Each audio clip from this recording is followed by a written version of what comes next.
And our entire team has been internally trying to look at this, still at a macro level, to ask what are we going to pay more for. There is no immediate implication based on what Nirmala Sitharaman has said today on what's going to cost more and what's going to cost less.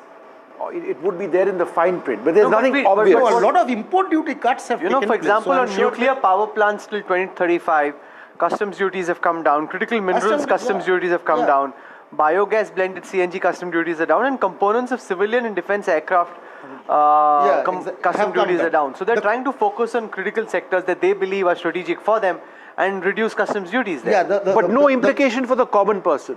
This food item is going to go down. The this dairy macroeconomic product is implication going would to be, go down. would all this lead to an export surplus or an import surplus? You know, that is the million-dollar question, that if ultimately you are reducing customs duties, it will help the industry where all those things go into input as inputs.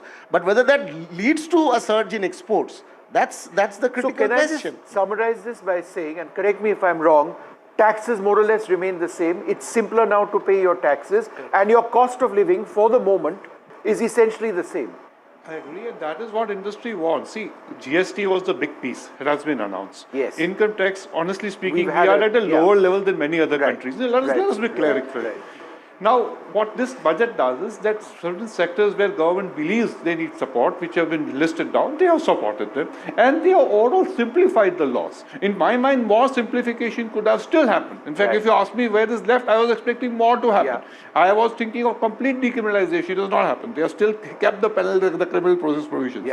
And I was expecting more, that we call dispute resolution mechanisms to come in terms of settlement, mediation, resolution committees. That is what is required. That is required to unlock what I call capital, private capital, which is required. And people are slightly afraid. Why should an Indian invest abroad and not in India? So I was expecting that to an extent will happen. But we need more of that. That's what I'm saying. And to answer your question, this budget was not about getting a shampoo price down. That was in the GST.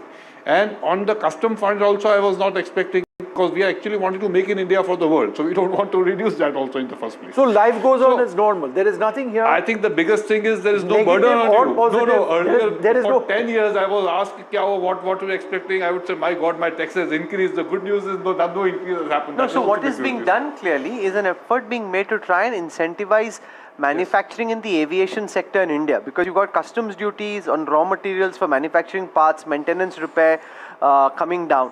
Incentives for indigenization of seaplane manufacturing have been introduced. Customs duty exemption on components, parts for manufacturing of civilian training aircrafts and other aircraft. Do you think this is likely to work, Harsh? The fact that you've given significant incentives to try and encourage manufacturing of different kinds of aircraft within India?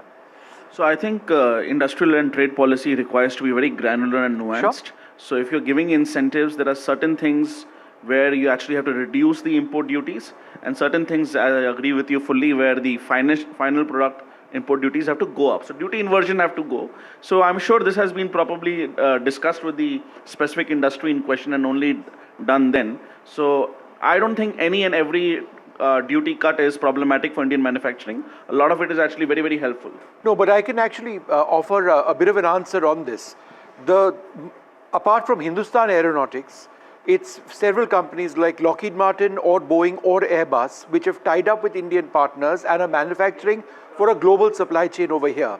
So therefore, if the cost of inputs and components comes down, it would certainly help them. That helps our economy, employment in this country. It increases manufacture of components and assemblies for the international aviation market.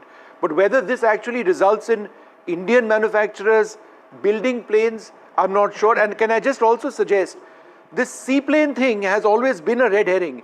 Seaplanes have failed in the Indian aviation scene. It's not been seen to be commercially viable. No, but even in terms of manufacturing, the component is generally step 2. Look what happened with electronics, right?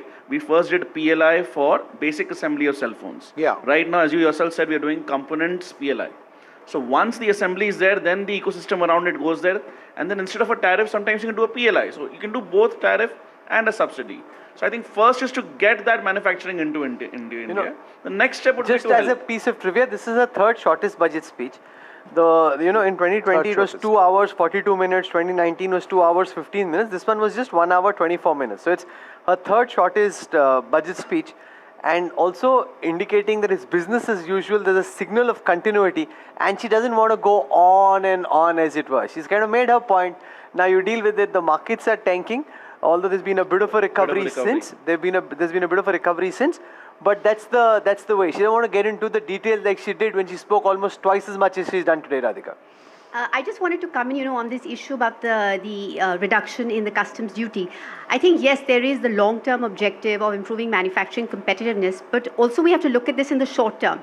Because on 1st January, EU's GSP preferences were removed, which means that until the trade agreement comes into effect, domestic manufacturers will have to face the full EU import duty. And at the same time, while exports might have appeared to be resilient last year, there was a lot of front-loading of exports as well. So this is going to be a very difficult year for exports. So a lot of these, what seem very nuanced, very micro, perhaps very non-interesting details, are perhaps done keeping in mind what the exports industry is going to go through this year. Let's get a word in from Chandrajit Banerjee, Director General CII. Welcome back, Mr. Banerjee. What's your assessment and reading of what we've heard from the Finance Minister? I think the initial reaction would be, while we are looking at the fine prints, it's remained on the course of fiscal prudence. It's remained on the course. When you look at the fiscal, when you look at the debt to GDP ratio, all of that are very, very critical to have the fundamentals going strongly. Second, I think it is also focused a lot on urban centers, which we had talked about earlier. I think that's a very good thing to happen, because and sectors which are employment oriented, employment generating, both in the services as well as manufacturing. Quite a bit on the mid-sized companies that we had talked about as far as manufacturing was concerned. That was good. So one can go on, but then there are little things for everyone, including from high tech to. But were you expecting more big bang reforms? Reforms are there. Actually, if you really look at, reforms are spread across many areas.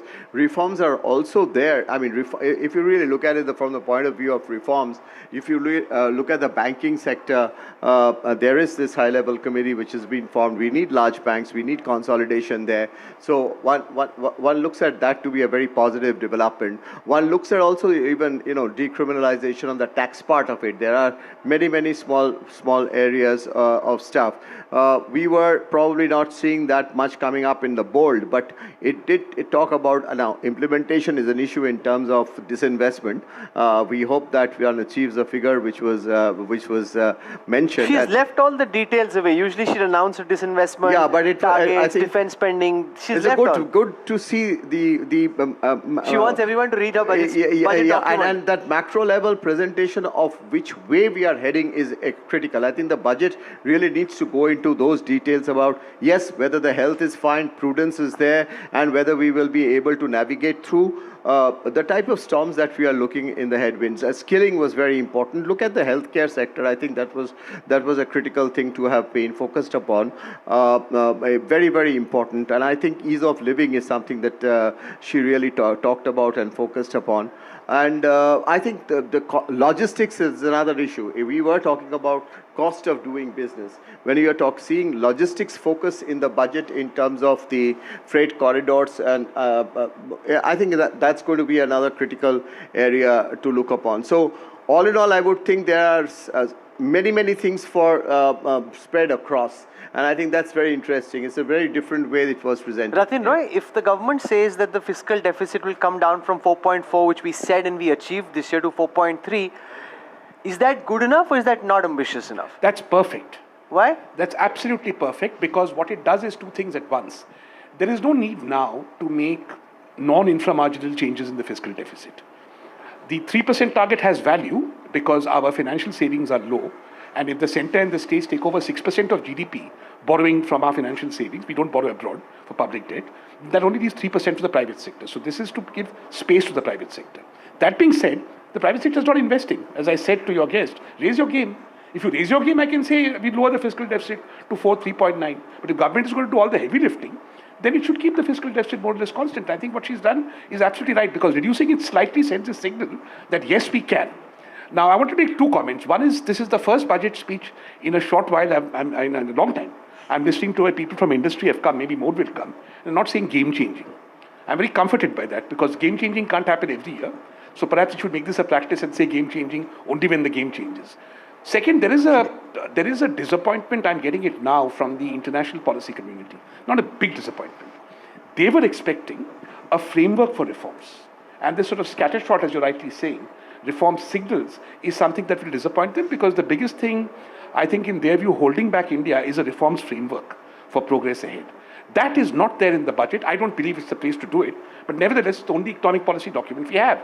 The economic survey didn't do it. So there is disappointment. You talked about reforms, but there's no framework. Laying out a very clear reform framework, that where is it that we are going from here, should have been laid out in the budget, is the argument that Dr. Roy makes. I think if you really look at the macro picture, it really talks about that India is not doing anything which is knee-jerk, excepting for, it's not doing anything knee-jerk, but focusing on a path which is futuristic in terms of I still would like to give emphasis on fiscal prudence. I would still like to give focus on making factors of investment easier. I would even look at, even if you look at the taxation part of it, there are much in terms of decriminalization, small offences being just put into financially rather than putting into a decriminalization offensing. So I think there are many areas that we had one had talked about in terms of making it easier to do business, easier to live, easier to transact with India. Those are, I think, those focus. India has to be on track. India has to be on track and not take those offensive sort of positions which it didn't take. And I think that's very, okay, very we've clear. got a guest. If you just hold on for 1 second, we've got Vivek Gupta, partner at Deloitte, who joins us at this stage. Thanks very much for being with us. You know, the markets have not reacted well at all to this budget. It's down now 1.03%. It was down more than 2% at one stage. If you were to look at this budget, would you say ease of doing business, ease of taxation, simplifying tax structures, removing penalties is what the focus of this? And would you call it a holding budget in a sense, and by no means a big bang budget? Actually, I think the one thing that has not been talked about is the whole focus on structural stability. I call this budget not just as a holding budget. I call this budget as a crowding in capital into high growth India budget. And I'll tell you 2 or 3 reasons why I say that. One, by indicating fiscal prudence, you are structurally reducing cost of capital of the economy as a whole, therefore helping investments. So that is one big thing that has been done. On the tax side, reforms around penalties, reforms around prosecution, reforms around decriminalizing means, again, that ease of doing business is enhanced. See also the change on, for example, on buyback taxation. I think it's a very intelligent change, helps small shareholders, helps listed equities, and so on and so forth. See the change made where Indian diaspora can now get in capital back into listed equities and the enhancement of limits there, providing a mid-path route between FDI and FPI. Again, very intelligently done to get an investment into the country. The entire plethora of changes made around IT companies will help GCCs vastly, give them tax certainty, and that's a sector which is very strong in India in any way. So with these 2 or 3 measures, tax decriminalization, getting Indian diaspora to invest, structurally indicating a very disciplined budget, and then doing stuff around GCCs, I call this not just as a holding budget. I would say it's a crowd in capital into high growth India budget. It's also something that's helped the common taxpayer. I mean, 2 points over here. An extension of time available to revise returns with the payment of a nominal fee, and to allow taxpayers to update returns even after reassessment proceedings have been completed with 10% tax. So again, encouraging people to pay. What she is proposing is nominal. We don't know the rates. But again, the opportunity to pay tax has gone up. Vivek? That's right. That's right. Building a culture of compliance, right? Even even the whole measure, and I'm yet to see the fine print, but even the whole measure around foreign students, etc., within certain threshold limits, being able to declare foreign assets, calling penalties fines or fees, actually, fees, making them deductible and making them also automatic, reducing the deposits required for litigation from 20% to 10%. Some of these fine prints haven't really been sort of talked about too much, but overall accent on simplification and compliance. Tax aspect, and perhaps you'd like to come in on this.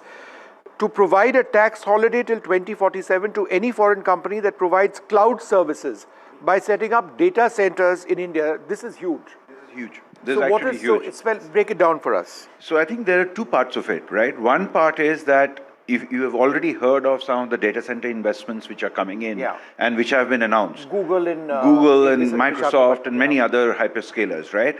We think that that will actually continue a lot. And, I think this was being also talked about by Mr. Goel that, we would probably expect that to double in the coming days because of the tax holiday, right? The other expected, focus on critical power and nuclear power, because all these data centers can't run without power, right? I think that's also something which they're focused on.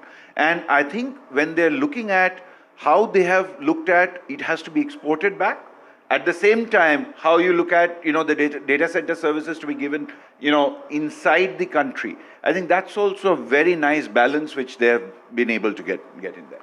Also, semiconductors, the fact that the government is now putting in, 40,000 crores, to increase the outlay to 40,000 crores to capitalize on the momentum of the semiconductor mission.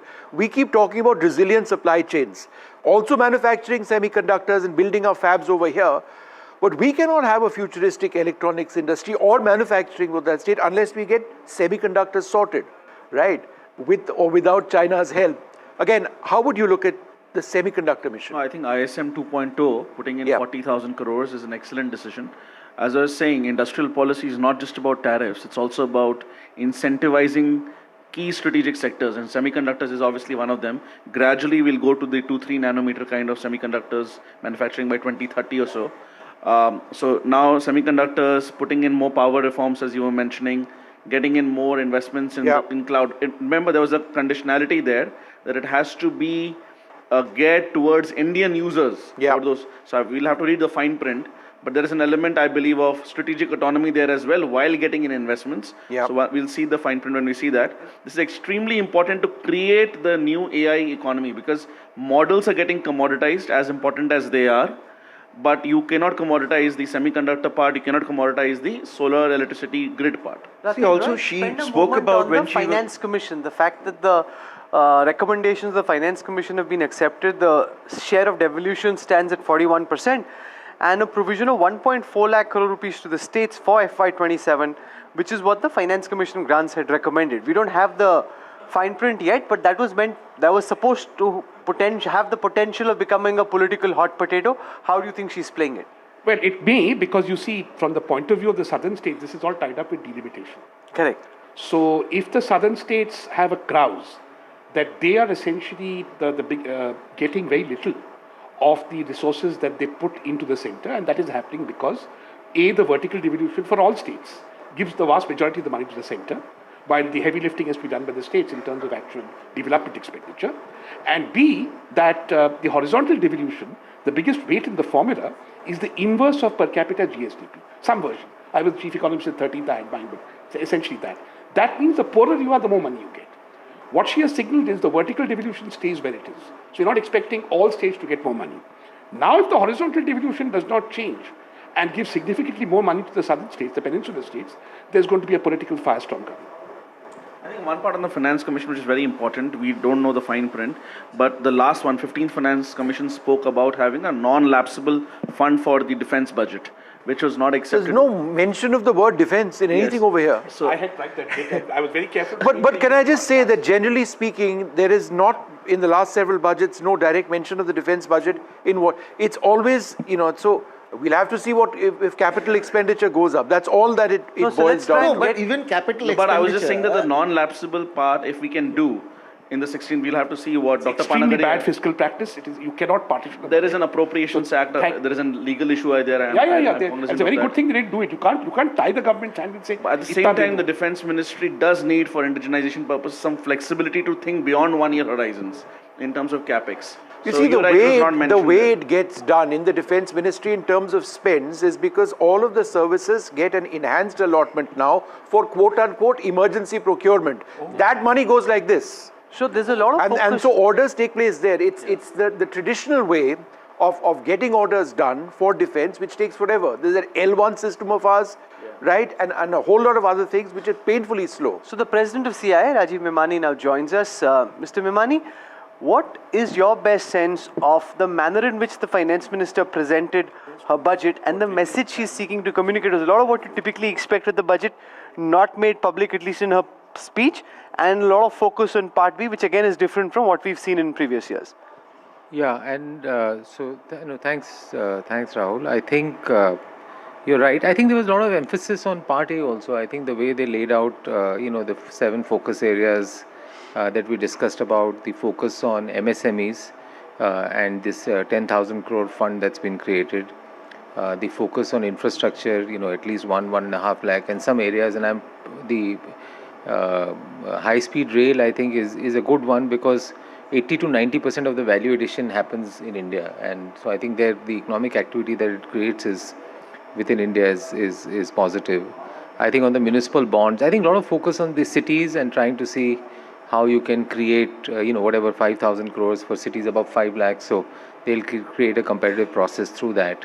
So I would say a lot of focus on tourism, cities, the services sector. Also a new Semiconductor Mission 2.0 and a focus on rare earth chemicals. So she's trying to ensure that some of these new age sectors are taken care of. Yeah, and what was interesting was that if you actually see, unlike in the previous years where a lot of these focus translated much more into incentives, this time it was much more around the ecosystem build-up and skills.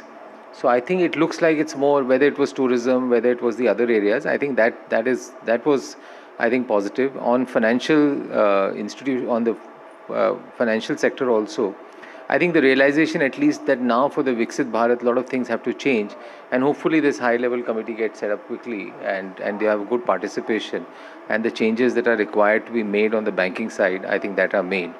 On the Part B, I think a lot of focus on simplification, as we discussed, whether it was the penalty reduction and some of the nitty-gritties on TCS and others, which were niggling people unnecessarily because the TCS rates were very, very high. I think buyback tax has been a big ask for a lot of people. And I think amongst all the sectors, if I just have to do a blind test of one which seems to have got the maximum benefit, I would say it will be electronics manufacturing. I think they had lots of issues on, if they got capital goods, if a subcontractor got capital goods just for some time, whether that will get taxed or not and everything. So they've clarified safe harbors. And the other ease thing is the safe harbor for IT, widening the definition of IT services and having a safe harbor of 15.5%. So earlier that limit was 300 crores, I think, which they've raised to 2,000 crores. And if you looked at most of the APAs, they were getting done at 14, 15, 16%. So they've given that at 15.5%. The one that I think came as a positive surprise was data centers. I was not expecting that they would. Do you think just that tax relief holiday till 2047 brings in more data centers into India? Yeah, I think it gives one relief because the massive cap. I honestly feel that 22 years is a long time, so we should read the fine print whether it is 15 years within 22 years, because it's a very long time. I mean, I've never seen a relief being given for 22 years. No, but will it? Yeah, it will impact investment decisions. It will impact because it reduces your, most of these data centers are set up with a fixed return. So, the return is whatever, 12%, 13% dollar return. So I think it makes it much more impactful. Therefore, more companies, it makes India more competitive. So I think more companies will look at setting up data centers and others. So I think it's a positive sign, and it should encourage much more. Plus, they've also provided a safe harbor to say that if you're providing data center services to a related entity, then up to 15%, at a transfer pricing of 15%, you can claim tax benefit on that. So I would say on the data center, I was surprised that. Let's get a word in on Kunal Bahl as well. Set up Snapdeal, now runs the startup division of CII. Kunal, welcome. Do you think that this tax holiday till 2047, and even Ratin Roy and Rajiv Mani both making the point, it's quite unusual to have such a long tax holiday. Do you think that brings in more data centers into India and impacts the decisions of those setting up these data centers and the focus the government is laying here? Thanks for having me, Rahul. Look, actually, on budget day, we tend to talk a lot about that day's announcements, but actually, whether it's the data center announcement or the biopharma manufacturing or the semiconductor, if you look back the last 3-4 years, this seems like a concerted effort towards building blocks for a larger building. We've seen the 1 lakh crore RDI fund being announced, the 1,000 crore space tech fund being announced all over the last couple of years. So today's announcements are probably more bricks in the same building. And whether it's 15 years or 22 years, we'll find out the details. But is it a step in the right direction? It absolutely is. And I think all these infrastructure moves are very, very important for the India of 2047. Government capex is up about 9% to 12.2 lakh crore rupees. Radhika, do you think that's a fair increase in government spend? Because some people seem to be suggesting that the government could have been potentially more aggressive in how much it's wanting to spend on capacity expansion. Well, if you look at the amount last year, it's an increase of about 11%. And I think we weren't expecting to see a dramatically large increase in that number. I think the question is what that number is as a percentage of nominal GDP. I suspect it's going to remain the same as last year. And I think that's kind of fine because we need that sustained public capex. But at the same time, it's important that it doesn't crowd out private investment. So I think that, in terms of the number, I'm fine. But what I'd be more interested in seeing is what is the disaggregated allocation of that public capital expenditure, which are the sectors it's exactly going to. Is it, just capital intensive projects with long gestation periods? Or how much of it is actually going to translate into improved productive capacity of the economy in the immediate short and medium term? Sure. So the devil is in the details and we don't have those yet. We've got a couple of reactions. These are the first reactions from the opposition, from the Congress party coming in. Let's listen in. लेकिन sir अभी parliament को use करेंगे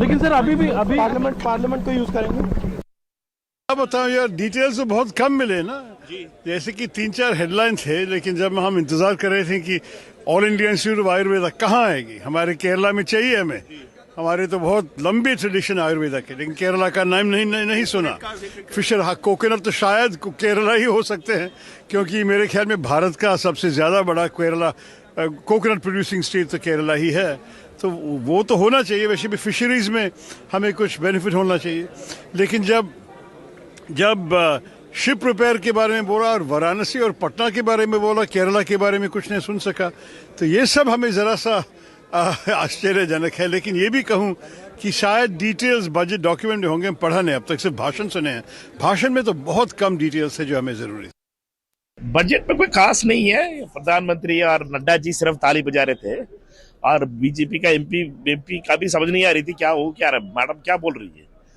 means ये सिर्फ directionless budget है और कोई concrete ये नहीं है दोबारा एक ही सपना दिखाने वाली बात ही कर रहे थे और कब तक के सपना दिखाते रहेंगे एक बजट में ही सपना दिखा रहे हकीकत में कुछ हो ही नहीं रही है ये हाल रहा तो लोहे पर पीतल चढ़ा करके जेवर बनाने पड़ेंगे और ये बजट गरीब के समझ के बाहर है जो बुनियादी चीजें हैं शिक्षा स्वास्थ्य आप सोचिए उत्तर प्रदेश का हाल आपने सुना होगा देखा होगा पोस्टमार्टम होना है किसका और पोस्टमार्टम के लिए ले किसको जा रहे हैं ओटी में जाना किसको था ले किसको जा रहे हैं ये तो स्वास्थ्य व्यवस्था का हाल है और शिक्षा का हालत ये है कि बिना शिक्षा के हम विकसित भारत कैसे बनाएंगे विकसित भारत का सपना अगर देखना है तो शिक्षा क्षेत्र में हमें ज्यादा से ज्यादा बजट देना पड़ेगा One of the interesting things we are picking up is the massive increase in defense spending. Capital outlay for the defense sector up about 22%, going up to 2.19 lakh crore rupees. The defense budget stands at 7.8 lakh crore rupees.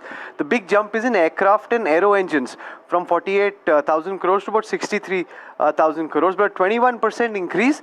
Vishnu, potentially indicating that they're planning to make some big announcements on weapon purchases. Yeah, no, and there are two of them. One is the Rafale deal, which is in the range of above $35 billion, and one for at least 6 made-in-India submarines. That will be in the range of approximately $7 billion. Obviously, it's not a one-time payment, not at all.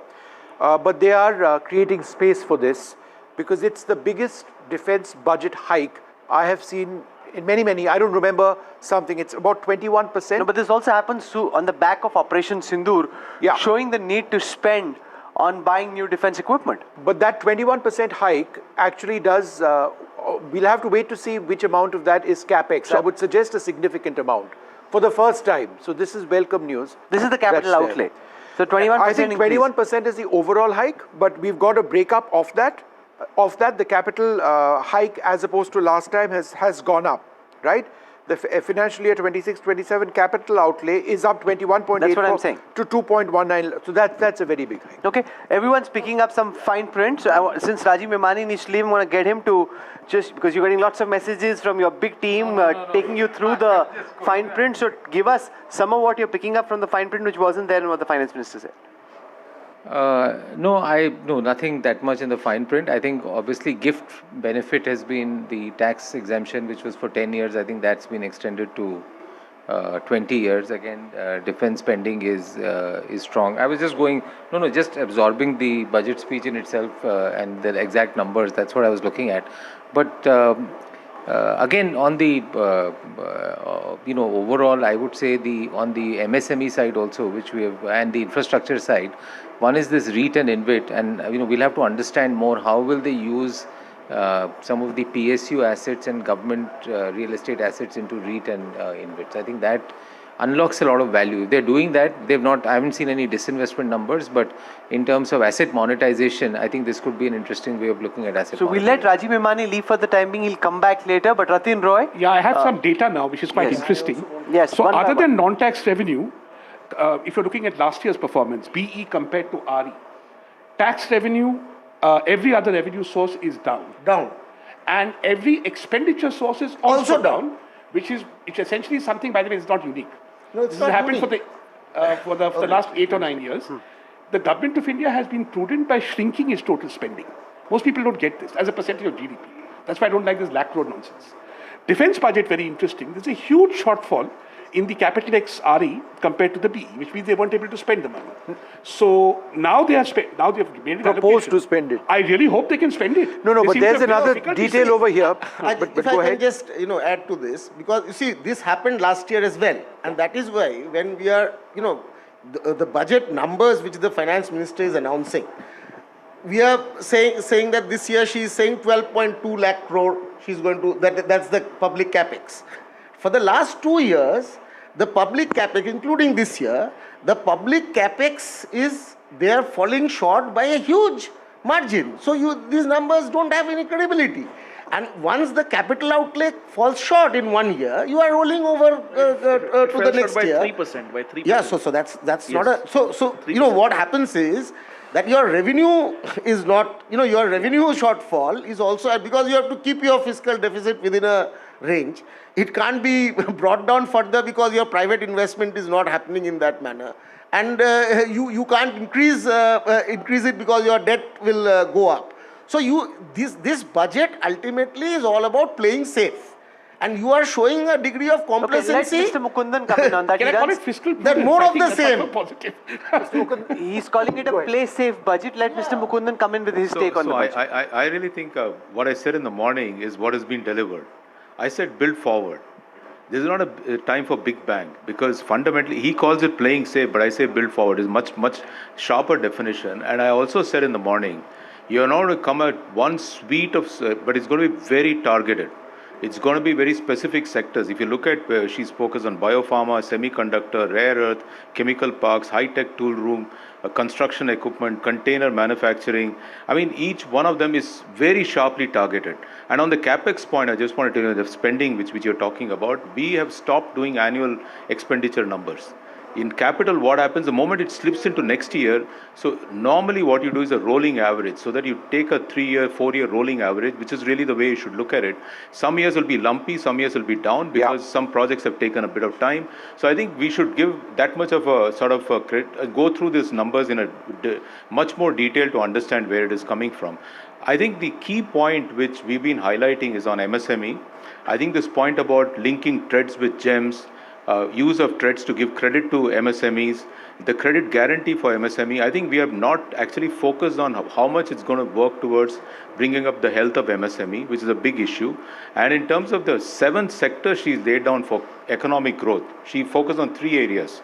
Economic growth, the second one was how do we sort of accelerate and raise aspirations of people at the people level, which is what all this whole skilling, medical, 1.5 lakh people, caregivers, all that is part of that.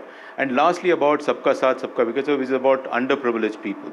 Now, when on economic growth, she's picked up 7 areas. MSME is one of them. She also spoke about building scale, and scale in very specific areas. And then about, this is very interesting, I thought it very interesting because it was about rejuvenation of legacy industrial areas.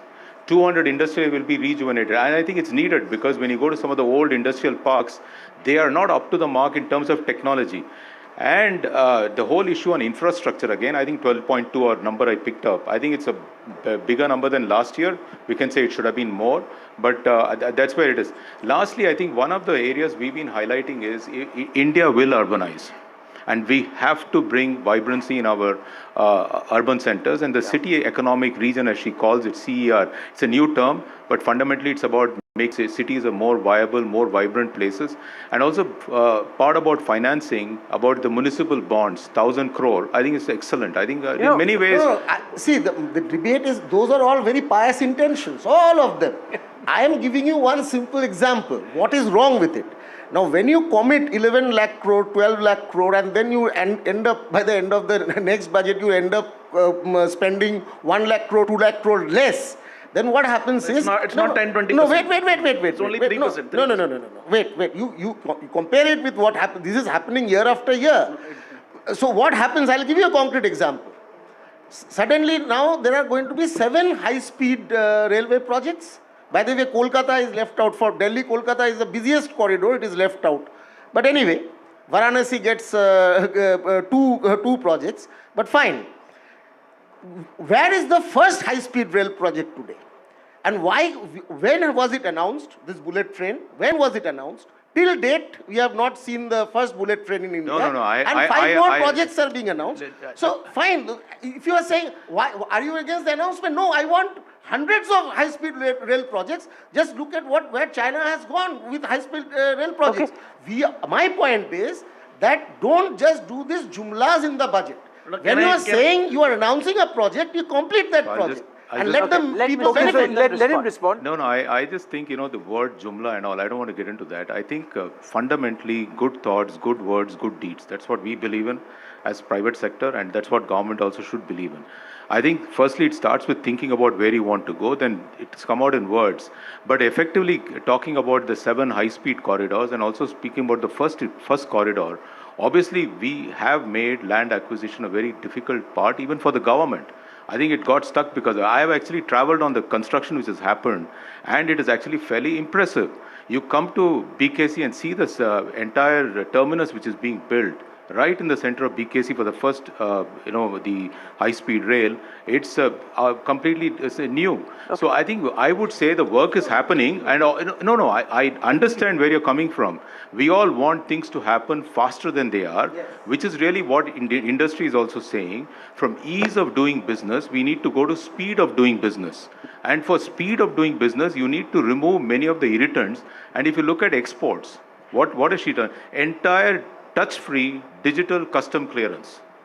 That's a game changer. We have been highlighting this. Why should anything be done on that basis? So each one of these are going to help us to improve the speed of transacting and speed of transacting. At some level, it's a measure of the stability and the confidence of the government that despite we being just a few weeks away from elections in Tamil Nadu, West Bengal, Assam and Kerala, the usual temptation of having schemes for election-bound states has been left out. No public announcement of that at least. Rajiv Gowda joins us from the Congress party. Professor Gowda, You think the government is sitting pretty, because usually just a few weeks ahead of announcement of polls, peak election season, Kerala this, Assam this, West Bengal this, Tamil Nadu this, she's avoided that temptation this time. Well, that's such a relief, but it's probably a lack of imagination. Think about the bigger picture, Rahul. Essentially, this is a time when the Indian economy is facing a crisis with the amount of money being taken out, both by Indians and by investors. What kinds of measures could have sent the right signals to allow for a reversal of this pattern? I don't see anything on that scale, etc. The other thing, if you look at the economic survey, it highlighted the urgent need to work on India's urban agenda. Now, here we only have 5,000 crores that is allocated for urban-related developments. Many of the programs like Amrit or smart cities, etc., none of them have really had any significant impact on changing the infrastructure in urban India. So what you needed from these kinds of investments from the government is to crowd in private sector investment as well, which is something that continues to fall behind. Right? Instead, we don't see enough imagination there. Also, in terms of creating the kinds of initial investments that would then get much more private investment to follow through. So these sorts of glaring challenges, I see those with this budget. And then, of course, while the same standard dialogues are pushed out about youth and farmers and the poor, I'll have to look at the details of the budget to see what actually has happened in those directions, because there's certainly not anything there in her speech. And and when nearly half the country is trying to survive on agriculture, the kinds of investments in agricultural research, infrastructure, etc., no word on that except for about replanting lost coconut trees. So, I mean, really, this is, I think the government has somehow lost its way and really needs to take a step back and regroup. And as Ratin was pointing out earlier, we need to look at the actual realities. How much do they announce in the budget? How much do they actually spend? How much do they actually earn? All those assumptions are really something that we will get to know and verify as the day goes along.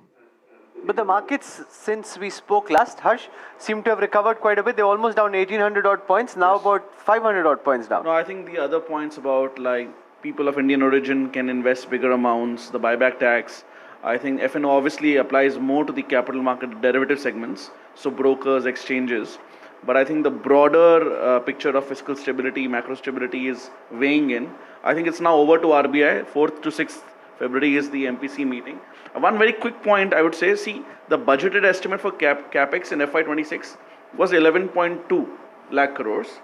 We ended up spending 10.97 lakh crores. Correct. So it's only a 2% shortfall. And now from that 2% shortfall, there has been an 11% increase. So it's not true that 1 or 2 lakh crores are not being spent. Those numbers are inaccurate. I think going forward, the most important part is the budget is forgettable, and that's a good thing. Mostly the budget is forgettable. We move on because the big stuff happened with GST, the deregulation commissions under the current cabinet secretary and a former cabinet secretary are in place.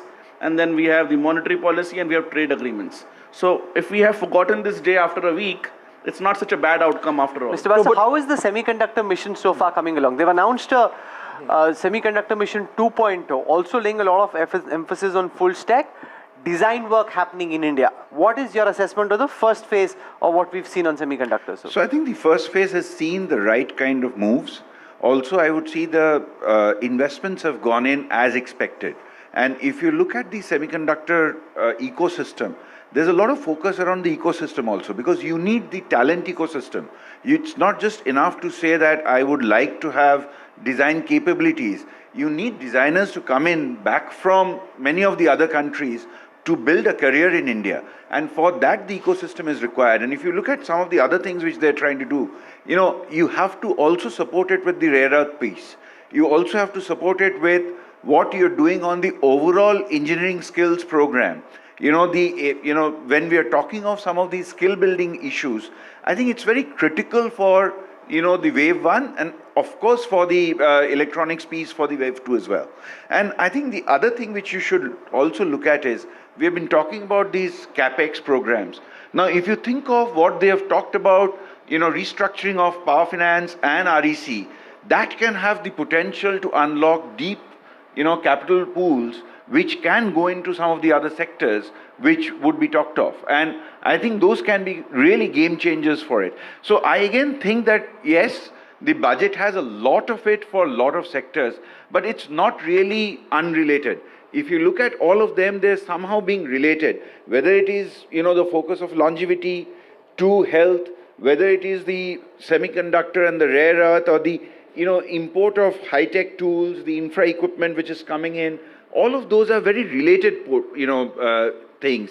And I think when you're looking at the skilling program is not just about one particular sector. She has talked about design, she has talked about, gaming, she has talked about, also skilling in astrophysics, astronomy. So it's a very, very, broad-based skilling program. But on the political front, the government clearly has some rough weather to deal with Donald Trump, who's announced that India will be cutting back on Russia and cutting back on Iran and buying from Venezuela.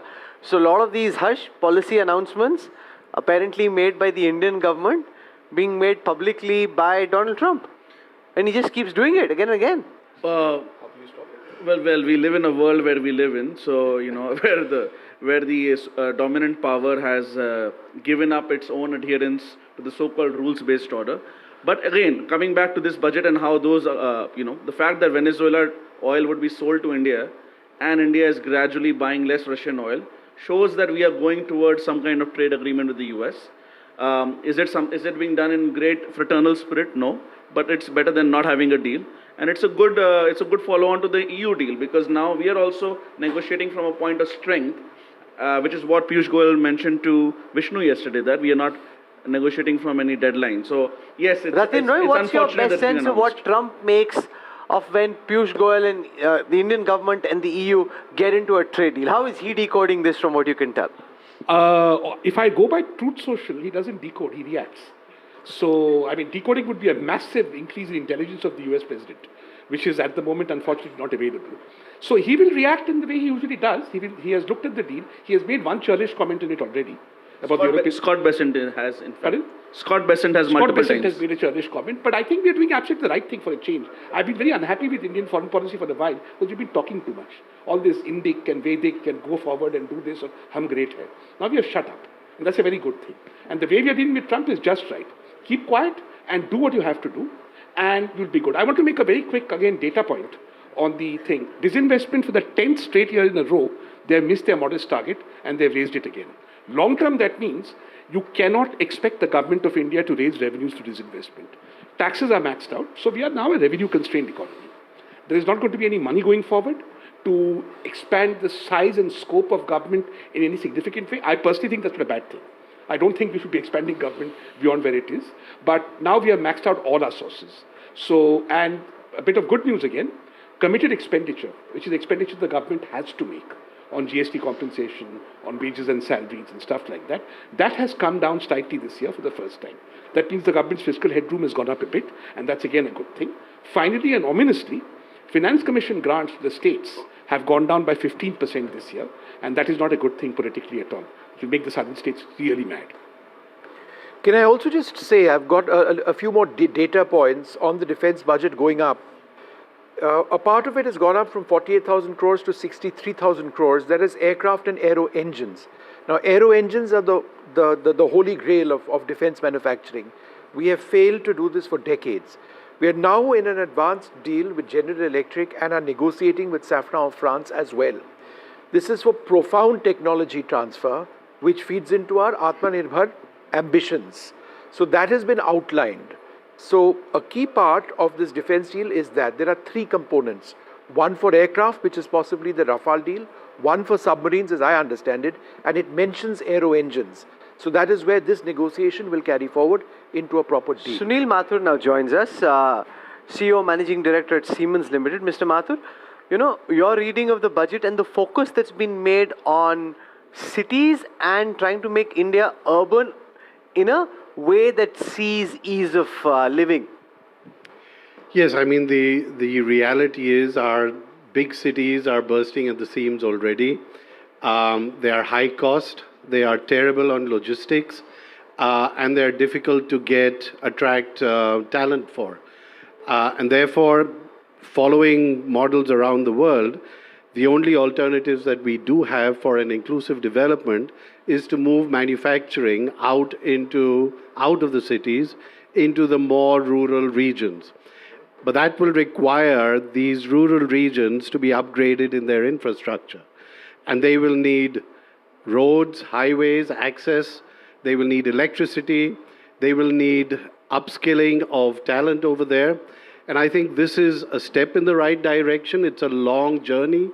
But unless we start spending on these rural regions, creating these economic zones, so to speak, and developing these regions, we will actually be limiting ourselves if we do all our manufacturing in the large cities, in the metro cities. So I think it's a step in the right direction. Radhika Kapoor, one of the efforts being made was to boost medical tourism by reducing taxes on medical tourism. To what extent do you think, I mean, it's obviously net positive for healthcare companies, but to what extent do you think it actually brings in a lot more people into India for healthcare treatments? Well, I think they're definitely looking at health tourism as an important source of growth, as an important source of job creation. So I think this is a net positive over here. But I think, you have to have the right enabling ecosystem to actually facilitate that. So she also talked a lot about skilling in the health sector and having these qualified health professionals. There was a term she used for it. I'm forgetting APHIs. So unless that enabling ecosystem that provides quality services at competitive prices is created, these things don't actually fructify and translate into the desired gains. And on skilling, I do want to come back to the point that you had made earlier. I think it's quite interesting. They haven't talked just about skilling, but actually the transition from education to employment. And so that it's not just enough to educate people, but to make them employable, to make them job ready. There's also a panel which has been set up to look at the impact of AI on employment. And I think that's another big thing, because that will give a sense of, what are the sectors where jobs are going to be created, particularly for the youth. They started at the beginning by talking about how the youth were going to be a focus of the budget. And we know that the impact of AI, particularly when it comes to generative AI, has not been on entry-level jobs. So the jobs that the youth get when they enter the labor market. So I think those are how they're going to pan out and develop is one thing, but as statements of intent, I think these are very important issues because they are structural challenges. The other thing, also, I think it appears now that there's been an increase in allocation of in Narega. So if you look at it's not a very major increase. 30,000 crores. Yeah, that's pretty big. That's a 25% increase. No. Wait, and it's counterintuitive because they were not. No. It is now split. So you can't kind of add the Viramji and the Narega. Why not? Huh? Why can't I? No, because the nature of the scheme has changed. Earlier it was entirely a demand. There's 1,22,000 crores for employment guarantee scheme. We can agree on that. That's a big one. No, not guarantee. You can't use the word guarantee. Right. Employment generating scheme. So ultimately, how much you are spending, that is a different question. Okay, gentlemen, just hold on for 1 second. We've got Shrivar Kheruka, the co-chairperson of FICCI, joining us at this stage. Mr. Kheruka, thank you very much for being with us. Glass half empty or glass half full? How would you look at this budget? Well, from a manufacturing perspective, I think it's a good budget. There's a lot of emphasis on Make in India, on Atmanirbharta, and I do believe that in areas such as electronic manufacturing, in areas such as rare earth mining and manufacturing, there are good outlays which have been kind of budgeted for, and I do believe those are absolute needs for the country to become self-reliant. So I'm quite excited about the budget and also the emphasis on manufacturing in particular. Okay, I see Dr. Naresh Trehan is walking in, one of India's best-known healthcare experts, a lot of focus on medical tourism. To what extent do you think that starts showing results and by when? And do you see more people coming in for healthcare treatments to hospitals like yours? So it's well known that India has the opportunity to offer the highest end of healthcare available anywhere in the world at a fraction of the cost. So it's not the misconception that it is poor medicine at cheap cost, it's high quality medicine at affordable costs. That's one. But the full potential has not been exploited so far because there is chaos on the ground. We are not organized, we don't represent the value of the quality of care that we have, but the government is trying many efforts now to put it out in the international space. So the groundwork is done, and the fact that some of the things that were mentioned in the budget today are very encouraging, including the fact that we have the huge potential of a Ayurveda along with modern medicine, of which is already creating a lot of traction for India, and we can actually ride this wave much higher, maybe double or triple the number of people and the value that we derive. And what did you make of the emphasis laid on biopharma? No, that's a very important factor that was addressed today, because so far the pharmaceutical industry, which has been, like we proudly say, is the pharmacy to the world, has been basically copycat drugs. So this allocation, this Biopharma Shakti mission that we talked about with 10,000 crore allocation, will encourage to do research, develop our own biologics and biosimilars, so that we can actually provide medicines of the frontier kind at a fraction of the cost that is available from the world. So I think it was a very important statement. Dr. Sitharaman, there's also been a focus on mental health institutions. Right. There are none which exist in North India. One is being set up there, I believe one in Tezpur as well. And these were very specific points which were mentioned. So that's again welcome news for the health sector.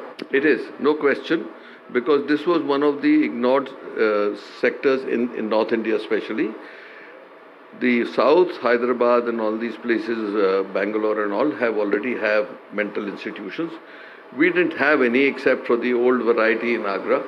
So there is a lot of work to be done in North India, especially with the stresses of society today, and along with that, the stress of environment. The air quality and all that is adding a lot of stress to our population.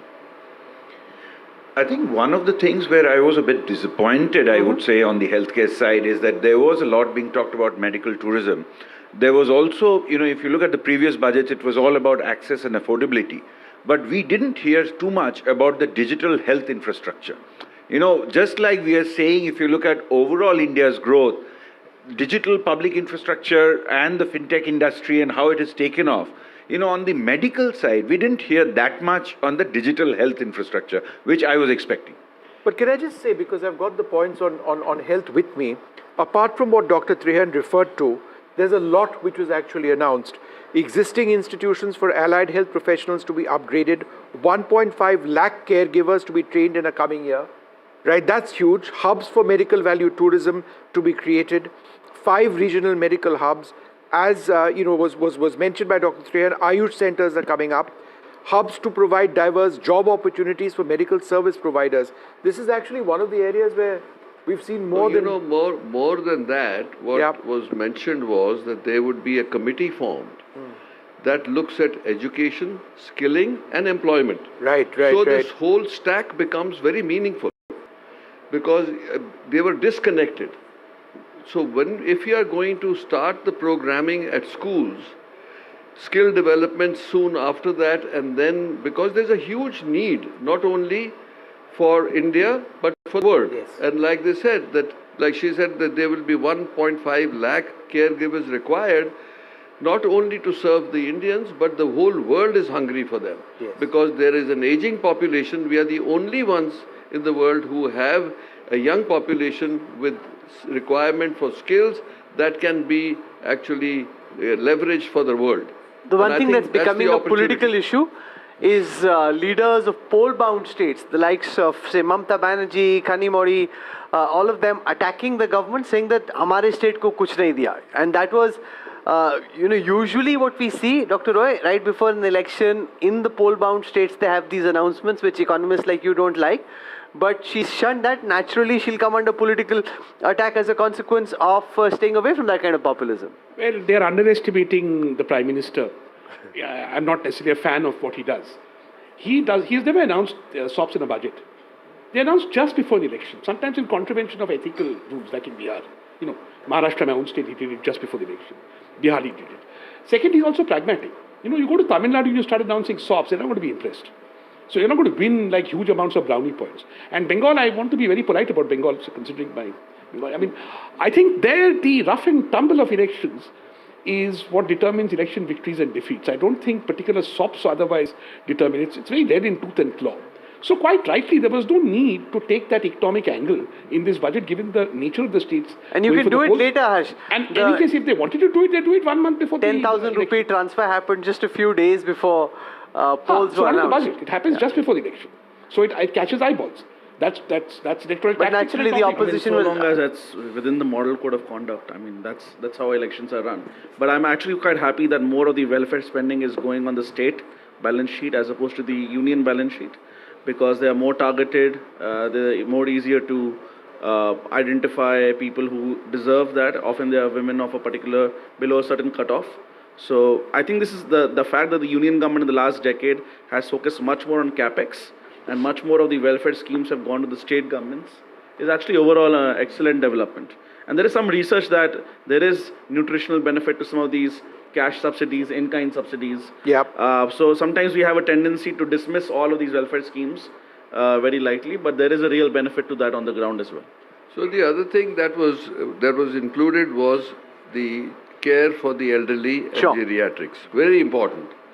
Because the aging population, while we have the demographic dividend, but we are also rapidly aging. And when we talk about 3%, 4% of the population is going to enter, that it still adds up to millions. So this has been not addressed well so far, but we all need to. The providers, the government, the financiers, we all need to, because there is a huge need for it. And there is opportunity to develop these services. What about devolution of funds to the states? Has there been any big change in that? It's constant. It's 1.4 lakh crores to states, with the government to retain a share of devolution at 41%. That's constant. So there's no change in that. It's flat. Vertically it's the same. No, it's given. The report is out. No. It's just been tabled. This year, is it included? This year, we have maintained the. No, this fiscal, she has incorporated the. You take your 41% mic, devolution. Prosenjit. That she's done. Let me just check the. Please. So this idea of setting up rare earth corridors in states like Odisha, Kerala, Andhra Pradesh, Tamil Nadu to promote mining, processing, research in manufacturing, a lot of this are areas where countries like China have made substantial progress, and now India belatedly trying to catch up. Is it like in semiconductors, we are catching up in certain, for example, once some of these fabs start coming up from next year onwards, we're nowhere close to being world class, but at least we are catching up. Can we do the same in rare earths as well, Dr. Roy? Of course we can. Of course we can, but also semiconductors, I'm a little worried, because I wanted to ask you. I'm really not interested in 2047, it bores me. By 2030, will our output of semiconductors significantly increase? If your answer is yes, then we have done a good job. Because then it means over a 5 to 7 year period, we have become a player. I think there is no reason. I've studied the China rare earths problem, and of course, the Bhavans didn't listen. And I said, please look at this. It is very, very important. Better late than never. But if in a 7 year window we can make an impact on rare earths that is significant, and we have chosen the right places. Just I don't know about Orissa, but Tamil Nadu, Andhra, they are smart people. You can work fast there. Okay, so I'm quite optimistic. We've got Amitabh Kant with us as well. Thanks very much, sir, for being with us. Some would say it's a holding budget. Some would say it's got a little bit for everything. The markets haven't sort of responded positively to this budget. The Sensex is sort of going up and down, but more down. How would you look at this budget? How would you characterize it? Well, these are very difficult times right now. Geopolitically, the world is very fragmented, and therefore this is a very responsible budget which brings down fiscal deficit to 4.3%, which brings down the debt to GDP ratio to 55.6%, which is still, despite that, lays a lot of emphasis on infrastructure, takes the spend up to 12.2 lakh crores, which in reality is 4.4% of your effective infra spend will be 4.4% of your GDP, and there's a huge focus on manufacturing. So I think it's a it provides continuity to the vision of Viksit Bharat, and it's a greatly responsible budget during very complex times globally. But I think, to my mind, the smartest move in this entire budget is the move to exempt data centers from tax, 100% tax, to 2047. If you look around the world, 75% of the total investment being made in the world is being made in AI and artificial intelligence and data centers. So if you are able to do this, you are able to drive AI, computing power, cloud infrastructure, data centers all to India. This is a big, big move, to my mind. It can have a path-breaking impact because the data is all here, talent is all here. If you listen to the and this will be as we lay emphasis on data centers, their argument has been that you have to equally lay emphasis on power creation, because these are hugely power consuming sectors, and therefore you're laying emphasis on data centers, giving these tax holidays, but no talk about equal emphasis being laid on new power capacity being created. So let me put this in a perspective, Rahul. First of all, India is the only country which has one grid across the country. Europe doesn't have it. America doesn't have it. No other country in the world today has about 260 gigawatt of renewable energy. And therefore, you can link up renewable energy, you can link up grid to the data centers. It can be a remarkable process. You need to, of course, spend more money in terms of smartening the grid, etc. But India is ideally posed for it. Let's not be pessimistic. On the energy side, one grid across the country, only India has it. Okay, the semiconductor mission is also something that's critical to everything that we are talking about. 40,000 crores to capitalize on the momentum of the semiconductor mission. So is that something that just had to be done, number one? And number two, we are talking about critical earths and, mining in India. That obviously feeds into the semiconductor mission. But India continues to import from China. In fact, one of the grounds we had premised for an improvement in ties is that they give us critical minerals, and they have said yes to that. See, worldwide, the processing of critical minerals is right now being done in China. It's not about availability of critical minerals, it's about the processing technology. India needs to master processing technology. We may have rare earth like lithium, etc. in Kerala, Orissa, Tamil Nadu, etc. But we need to master processing technology. Second thing, what China does is it increases the cost, it increases the tariffs on raw materials, brings down the prices of the end product, and ensures that nobody else manufactures it. Therefore, it will require a huge amount of government backing for the next 15 years, much like what we've done in data centers to make India the master of processing of critical minerals. But there's a huge emphasis on lithium, iron cell, critical minerals, and on nuclear power in this budget, which are all cutting-edge areas of growth. So this budget really takes the leap of technological leapfrogging in many ways. It also focuses on some job-creating sectors which have been hit by Trumpian tariffs, like marine, like leather, textiles, etc., so that our jobs are not impacted in a big way. And thirdly, I would say that there's a huge emphasis in terms of cities, because creating these, providing 5,000 crores to cities for these economic regions and linking them, calling them growth connectors, and linking 7 high-speed rail corridors, that to my mind will again be path-breaking in the long run. Sure. Can I just please respond? You see, we were just discussing the center state issue, and this is where the problem lies.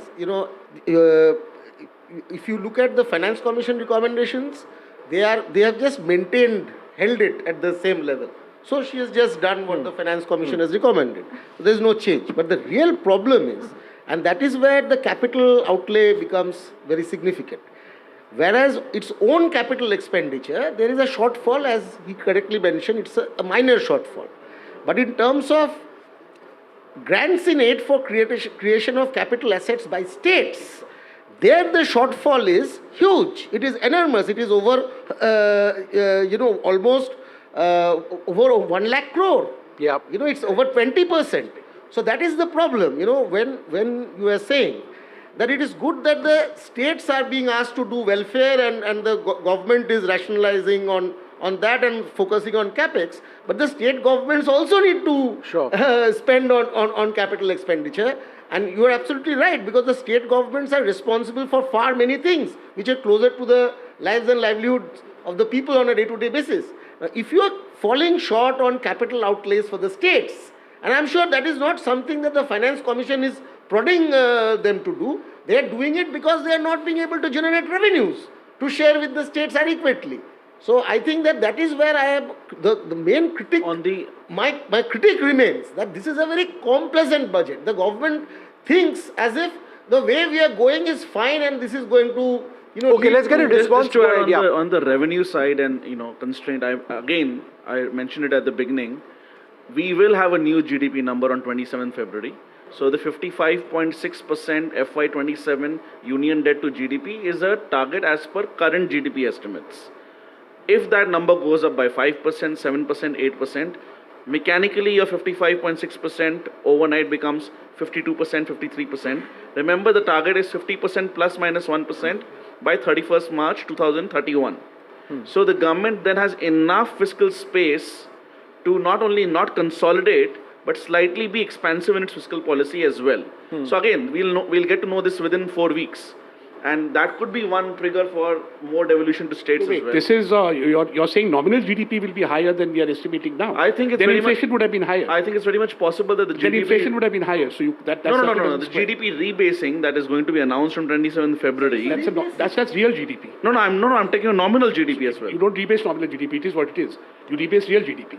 So if it's nominal GDP, and if that's going to be higher by some miracle, it's possible they'll do that by going from real GDP up. Then your inflation is much higher than you expected. No. A lot of things. It's not just not necessarily inflation. Let me just answer both. Of course, nothing will change. It's in both real GDP and nominal GDP. It's not necessarily that nominal GDP went up only because of deflator. But there's no base question with nominal GDP. It is what it is. No, I'm saying when the real GDP goes up, even the same deflator, mechanically the nominal GDP also goes up. No. You have nominal GDP first. Then you apply a base effect to it, you deflate it, and you get a real GDP number. When you change the deflator and the base, many things are going to change. It is not only about nominal GDP will not change on 27th February. Nominal GDP is not an estimate. It is what it is. It's a calculation. You see. So only real GDP changes. And it is not only the base year that is going to change, it is also the method in which we are calculating the deflator. So a lot of things will change. Double deflators are coming. Double deflators are coming. The estimation of the services sector will change. I could be wrong, but my sense is this time the nominal GDP will also be increased. Let's see. Okay, the short point I wanted to make is that even if one takes your point to be correct, that we may actually end up finding even higher GDP numbers after the revision. The point is that you are saying that then the government would have with the same fiscal deficit target, it will have more funds to spare. No, but that percentage of GDP. Yeah, but if the entire strategy is based upon rebasing numbers, I'm not saying that's what it's based on. Yeah. Okay, gentlemen, hold on for 1 second. You are talking about a 1 lakh crore Prosajit, one second, hold on.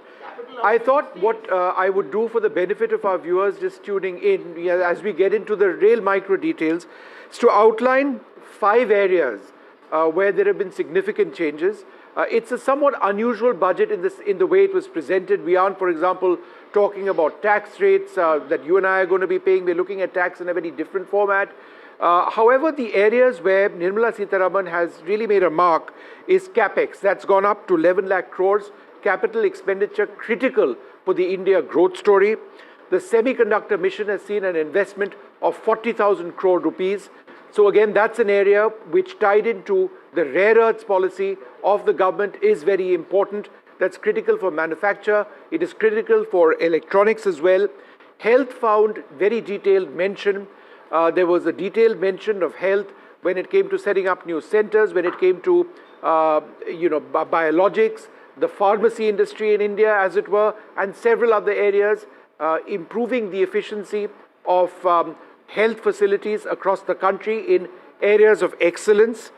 Defense saw something quite remarkable. I say remarkable because I've never seen a jump of approximately 21% in the defense budget. She didn't talk about it, but we've got the details now, and that includes what seems to be an allotment for massive capital expenditure towards new aircraft, submarines, and possibly aero engines. And finally, taxation. And I would suggest that part B of what Nirmala Sitharaman actually referred to had a great deal when it came to cutting down on punitive measures for tax vendors, making it simple, giving even those who have divergences or differences in opinion on how much tax they should pay some more time to actually go ahead and file their taxes. Several areas have got benefits as well. So these are broadly the areas. Would you agree? 5 areas, Ratin, that were the highlights for me. Right. But we still don't know what's going to cost more and what's going to cost less. Yeah, we are slowly getting an idea of the overall fiscal strategy of the government, which is compared to the BE, revenue GDP ratio down. The government has, again, I like fiscal numbers to be clean, responded correctly and has cut expenditure. On that, I want to say that this capital asset creation business, you're only partly right, Dr. Bose. Partly it is what you say, the government exercising economy. Partly the states have to take it up. Bihar doesn't take up its creation of capital asset schemes. Tamil Nadu always, bypasses it. So, but you're partly right. Partly it has been a real cut. But partly it is taking advantage of the fact that all the relatively poorer states. There are the divergence between the states. Even if you. आज का budget ऐतिहासिक है। इसमें देश की नारी शक्ति का सशक्त प्रतिबिंब झलकता है। महिला वित्त मंत्री के रूप में निर्मला जी ने लगातार 9वीं बार देश का बजट प्रस्तुत करके नया रिकॉर्ड बनाया है। ये बजट अपार अवसरों का राजमार्ग है। ये बजट वर्तमान के सपनों को साकार करता है और भारत के उज्जवल भविष्य की नींव को सशक्त करता है। ये बजट 2047 के विकसित भारत की हमारी ऊंची उड़ान का मजबूत आधार है। साथियों, आज भारत जिस रिफॉर्म एक्सप्रेस पर सवार है, इस बजट से उसे नई ऊर्जा, नई गति मिलेगी। जो पाथ ब्रेकिंग रिफॉर्म्स किए गए हैं, वो एस्पिरेशन से भरे हुए भारत के साहसिक, टैलेंटेड युवाओं को उड़ने के लिए खुला आसमान देते हैं। ये बजट ट्रस्ट बेस्ड गवर्नेंस और ह्यूमन सेंट्रिक अर्थरचना के विजन को साकार करता है। एक ऐसा यूनिक बजट है जिसमें फिस्कल डेफिसिट कम करने, इन्फ्लेशन कंट्रोल करने पर फोकस है और इसके साथ ही बजट में हाई कैपेक्स और हाई ग्रोथ का भी समन्वय है। साथियों, ये बजट भारत की वैश्विक भूमिका को नए सिरे से सशक्त करता है। भारत के 140 करोड़ नागरिक फास्टेस्ट ग्रोइंग इकोनॉमी बनकर ही संतुष्ट नहीं है। हम जल्द से जल्द दुनिया की तीसरी सबसे बड़ी अर्थव्यवस्था बनना चाहते हैं। ये करोड़ों देशवासियों का संकल्प है। दुनिया के एक ट्रस्टेड डेमोक्रेटिक पार्टनर और ट्रस्टेड क्वालिटी सप्लायर के रूप में भारत की भूमिका लगातार बढ़ रही है। हाल में जो बड़ी बड़ी ट्रेड डील्स भारत ने की है, मदर ऑफ ऑल डील्स, उसका मैक्सिमम बेनिफिट भारत के युवाओं को मिले, भारत के लघु और मध्यम उद्योग वालों को मिले, इस दिशा में बजट में बड़े बड़े कदम उठाए गए हैं। साथियों, इस बजट में मेक इन इंडिया और आत्मनिर्भर भारत अभियान को नई रफ्तार के लिए महत्वाकांक्षी रोड मैप प्रस्तुत किया गया है। इस बजट में नई उभरती इंडस्ट्रीज यानी सनराइज सेक्टर्स को जिस मजबूती के साथ समर्थन दिया गया है वह अभूतपूर्व है। Biopharma Shakti mission, semiconductor mission 2.0, electronic component manufacturing scheme, rare earth corridor का निर्माण, क्रिटिकल मिनरल्स पर बल, टेक्सटाइल सेक्टर में नई स्कीम, हाईटेक टूल मैन्युफैक्चरिंग को बढ़ावा, चैंपियन एमएसएमई तैयार करना, ये फ्यूचरिस्टिक है, देश की वर्तमान और भविष्य की आवश्यकताओं का ध्यान रखती है। एमएसएमई को, हमारे लघु और कुटीर उद्योगों को जो समर्थन इस बजट में मिला है वह उन्हें लोकल से ग्लोबल बनने की नई ताकत देगा। साथियों, बजट में इंफ्रास्ट्रक्चर को मजबूत करने के लिए कई बड़े कदम उठाए गए हैं। डेडिकेटेड फ्रेट कॉरिडोर, देश भर में वाटरवेज का विस्तार, high speed rail corridor, tier 2 और टियर 3 शहरों के विकास पर विशेष ध्यान और शहरों को मजबूत आर्थिक आधार देने के लिए म्युनिसिपल बॉन्ड्स को बढ़ावा।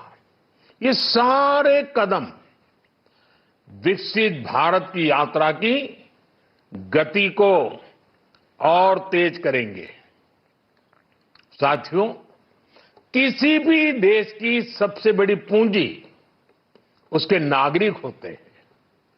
बीते वर्षों में हमारी सरकार ने देश के नागरिकों के सामर्थ्य को बढ़ाने पर अभूतपूर्व निवेश किया है। हमारा प्रयास स्किल, स्केल और सस्टेनेबिलिटी को निरंतर बल देने का रहा है। जैसा कि आज पार्लियामेंट में निर्मला जी ने कहा है, यह युवा शक्ति बजट है। उसमें युवा की सोच भी है, युवा के सपने भी हैं, युवा का संकल्प भी है और साथ साथ युवा की गति भी है।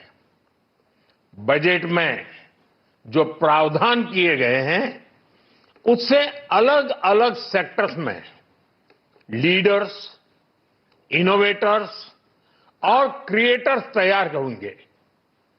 मेडिकल हब्स के निर्माण से, एलाइड हेल्थ प्रोफेशनल्स के माध्यम से, ऑरेंज इकोनॉमी यानी ऑडियो विजुअल गेमिंग को बढ़ावा देकर, पर्यटन को प्रोत्साहन देकर और खेलो इंडिया मिशन के माध्यम से युवाओं के लिए नए अवसरों के द्वार खुलेंगे। भारत को दुनिया का डेटा सेंटर हब बनाने के लिए टैक्स में बड़ी छूट की घोषणा भी की गई है। मैं भारत के युवाओं को विशेष तौर पर इस बजट की बहुत बहुत बधाई देता हूं, क्योंकि इससे एम्प्लॉयमेंट जनरेशन को बड़ा बूस्ट मिलेगा। मुझे बहुत खुशी है कि इस बजट में टूरिज्म और विशेषकर नॉर्थ ईस्ट में टूरिज्म को बढ़ावा देने के लिए भी ठोस कदम उठाए गए हैं। भारत के अलग अलग राज्यों को ताकतवर बनाकर संतुलित विकास की नींव भी इस बजट में मजबूत की गई है।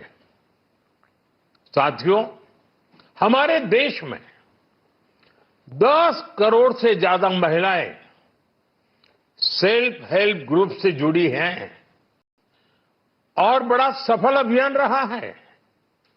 महिलाओं द्वारा निर्मित, महिलाओं द्वारा संचालित सेल्फ हेल्प ग्रुप्स का आधुनिक इकोसिस्टम बने, बजट में इसे प्राथमिकता दी गई है।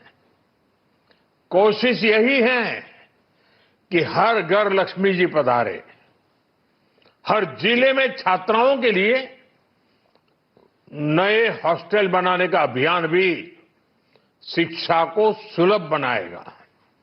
साथियों, भारत की कृषि, डेयरी सेक्टर, फिशरीज, इन्हें हमारी सरकार ने हमेशा सर्वोच्च प्राथमिकता दी है।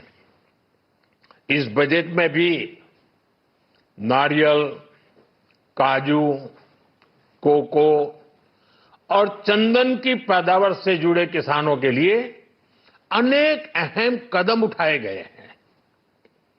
भारत विस्तार एआई, इस टूल से किसानों को उनकी भाषा में जानकारी मिलने से उन्हें बहुत मदद मिलेगी।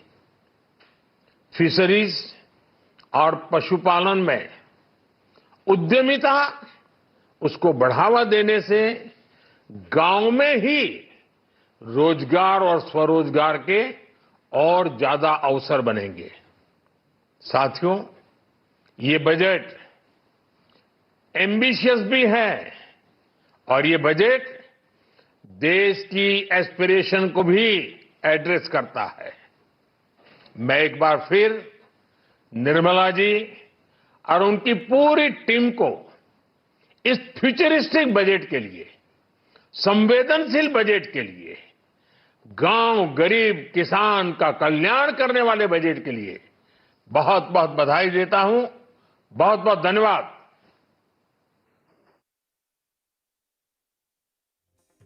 There, speaking about the key points in the budget, he's called it a path-breaking set of reforms which have been announced by the finance minister. He says it's a budget which is focused on giving talented youngsters an opportunity. He said that the fiscal deficit was under control. He focused on Atmanirbharta. He also referred to the mother of all deals, which of course is the deal with the European Union.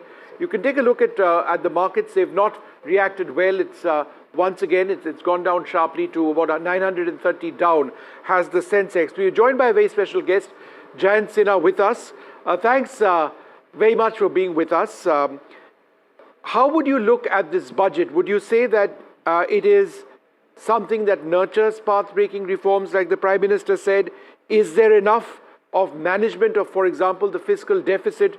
Are we firmly on that growth trajectory the Prime Minister has spoken about? Yes, to all of the questions you have asked. This is an excellent budget, and it's a budget that once again reaffirms that India is a safe haven in a very turbulent world. It emphasizes stability and growth. and it really focuses once again on capital expenditures, which is the way in which we can boost our economy, strengthen our economy, prepare it for the future. And importantly, it also increases defense expenditures by 20%. Now, that's obviously very important for us from a national security point of view, but it is also an economic multiplier because as we build out our defense industry, as we resupply our armed forces, as we build out an export hub for defense industries, that also helps us tremendously from an economic perspective as well. And then finally, I will say that the key sunrise sectors, artificial intelligence, semiconductors, biopharma, all of these have got a strong boost through the budget as well. So once again, an excellent budget positions India really, really well for the future. No, I agree with you entirely on that defense bit, something I track closely because it's an ecosystem which is being set up. So in other words, if there is an investment in the defense sector, the budget goes up, then you see tens of thousands of jobs. And many of these are MSMEs which come into the picture, new skills, so skill redevelopment, skill enhancement, which actually comes into this. And from a long-term perspective, that's very, very good indeed. But the markets, Mr. Sinha, haven't quite reacted to the budget very positively. I know the markets have their own dynamic. In your opinion, what were they actually waiting for or looking for? I think they got largely everything that they were looking for. Of course, the somewhat negative surprise had to deal with the STT increases, which from a tax perspective have been quite substantial. 150% increase in one area and then 50% in the other area. And that's been a negative surprise for the market. So it'll take the market a little bit of time to absorb that. But I'm sure they'll get beyond that. And again, think for the long term, what drives markets over a substantial period of time is almost always, earnings growth. And because of the support provided to so many sectors through this budget, the longer term projections, earnings growth, and the revenues increase that our companies will get us past this short term reaction to the increases in STT taxes. A final question to you, is there anything that you would like to have seen more of in the budget which is perhaps missing? I would have liked to have seen three areas getting more emphasis. Number one, obviously, I would like to have us accelerate our disinvestment program. That has gone up to 80,000 crores in this budget. It would have been good to have gotten something specific there as to what is intended. For example, the disinvestment of IDBI Bank. So that's one area. Second area I would have liked to have seen more emphasis on is on sustainability, particularly with air pollution, what can be done there to improve the situation. And third, I think it's very important for us to continue to mobilize large-scale capital for investment, particularly private sector investment. And here again, there are various steps that could have been taken through AIFs and through support for the National Infrastructure Fund. And that would have also been a big boost for the economy. All right, Jayant Sinha, thanks very much for being with us. I'm joined now by Mr. B. Thiagarajan, Chairperson of the CII Trade Fairs Council. Thanks very much for being with us. And Mr. Narayan Sethuraman, Co-Chairperson of the CII Trade and Policy Council. Mr. Sethuraman, let me come to you first. It's a similar question. What would you have liked to have seen in the budget beyond what we have? I would say that... And don't be diplomatic. No, I would say the specifics on disinvestment, because, a lot of schemes have been announced, 5,000 crores for this, 10,000 crores from the, and we've seen that tax collections have been sort of tepid this year. Yeah. So we would like to see more details on that. But otherwise, overall, I would say it's a budget which has something for everyone. And that's what you had expected? That's what I was expecting. You didn't expect a big bang budget this time around? No, I think that we have reached days where, we've crossed the days where we wanted big bangs. We now need our pain areas as industry addressed in several areas, whether it's process reforms, whether it's initiatives to promote exports, whether it's initiatives for supply chain de-risking, and all of it have been addressed.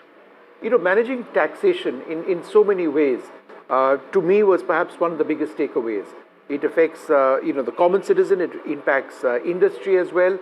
The entire process of simplification, trying to ensure that, legal penalties are minimized. Is that a big takeaway for you from an industry standpoint? I won't say it is a big takeaway. First of all, the beginning was that we were not expecting anything big bang at all. We wanted the budget to be consistent, stable, providing for long-term growth. Niti Aayog CEO, Mr. BVR Subramaniam, keep telling this. We are the fourth largest economy. We will become third largest economy. Do we look like one? Yeah. And for that, many building blocks are there. If you look at it, that is the building block that this budget provides. Stable. So it's a building block to something much larger. That is right. And in CII, we are very clear about that. In fact, you mentioned Mr. BVR Subramaniam, CEO of the Niti Aayog. He's with us now. Thanks, Mr. Subramaniam, very much for being with us. This budget has been described as a building block, one that sort of eventually takes us towards our 2047 dreams. Is that how you actually see this? Because at one level, some would say it wasn't terribly exciting, but there was a lot of work to be done, which is what this budget perhaps addressed.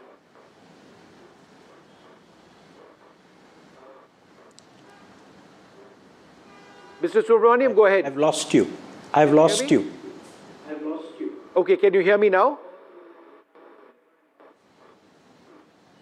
Yeah, I can hear you now. Okay, we'll come. All right, great.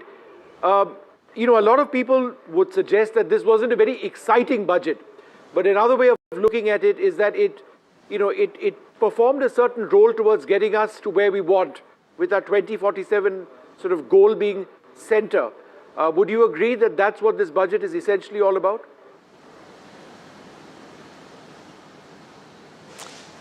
So I couldn't hear you clearly. I presume you're asking about the overall direction of the budget about Viksit Bharat and where does it take you there. So let me tell you my own interpretation. The budget should be seen as a package deal to be seen and read along with the previous two budgets. The budget 2 years ago had a lot of focus on jobs and employment and skilling. Last year's budget had a lot of focus on manufacturing. The initiatives there are still being rolled out. This budget adds another layer. Its big focus is on services, and I think that's something which a lot of people are not capturing. The second focus is on continuing whatever initiatives there are in manufacturing and adding a few more. And the third, of course, is the focus on city-urban infrastructure and removing whatever pain points are there as far as taxation, manufacturing, and other areas are concerned. I think that is that. So, if you'd like, I'd like to elaborate on the services point, which a lot of people don't seem to be getting. Yes, please go ahead. Is that okay? Yeah. So now, why I'm calling it a services budget is because you see the number of initiatives that are there. Firstly, the FM has announced a standing committee on services. Now, that's a very important thing because services is not handled by any single ministry or department in government. It's probably spread over 40. This is the first time that the government is looking at services, not something which serves India, but serves the rest of the world. She's given a very clear target. We want to be having 10% of global services output in India and wants to make India a global services hub. And then look at the range of initiatives that are there. We're talking about 5 medical hubs. Medical hubs are for actually medical tourism and serving medical services to the rest of the world. There's an announcement of 5 university cities. There are nothing but educational hubs. We'll have a whole range of institutions and basically internationalize Indian education. Then there are a lot of initiatives in tourism, Ayush. They talk in 3 Indian institutes of Ayurveda. The other is the orange economy, where particularly they focus on the Indian Institute of Creative Technologies in Mumbai, along with 15,000 schools and 500 colleges to have labs for promoting the creative economy. And a lot of tax reform is focused on the service sector. A lot of decriminalization on the direct taxes. The safe harbor rules, the adjustments, is actually focusing on the GCCs. And that's a big success story of India for the last 3 years. Big employment generator, 1,600 GCCs, 2 million people employed there. And then the big play on data centers. Zero tax till 2047 for data centers is a very big step. So all these put together, I think, is a big play on services. There are a whole host of other ones which feed into it. So that's one. And in manufacturing, we are building on what was announced. We had the National Manufacturing Mission and a whole host of other initiatives last time. The NMM is about to be launched any time in the next couple of days. And then here, we have added new elements. We got the National Biopharma Mission. We have the expansion of the electronic component scheme. It was a super hit, oversubscribed. 20,000 crores been expanded to 40,000 crores. Semicon 2.0 has been announced. You got talked about 3 chemical parks. There's a talk about... Just pause this for a second to respond to the concern raised by some of the pundits earlier in the studio, saying that a 22-year tax holiday is not common, and the extent to which you think giving this tax holiday to those providing cloud services actually brings more of these data centers into the Indian geography. So, we are a very strong IT power.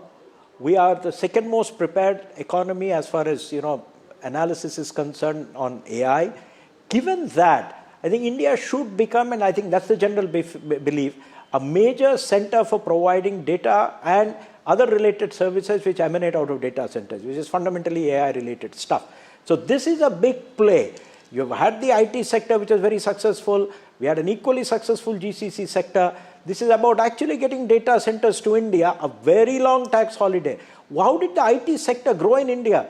It was the massive tax holiday they got for 25 years, both directly as well as through the SEZs. I mean, the Infosys headquarters is an SEZ even today, and they're still benefiting, a lot of them, from tax holidays which began long ago. This is a play which is going to be a big game changer, bring India on par in terms of being attractive for data center investments, and not just data. It's about services emanating from data centers, and I think that's the play that is hidden. And so that's why I see this as a very strong services focus, which has been missing in many, many earlier budgets, because services are always seen as something we do for our own citizens.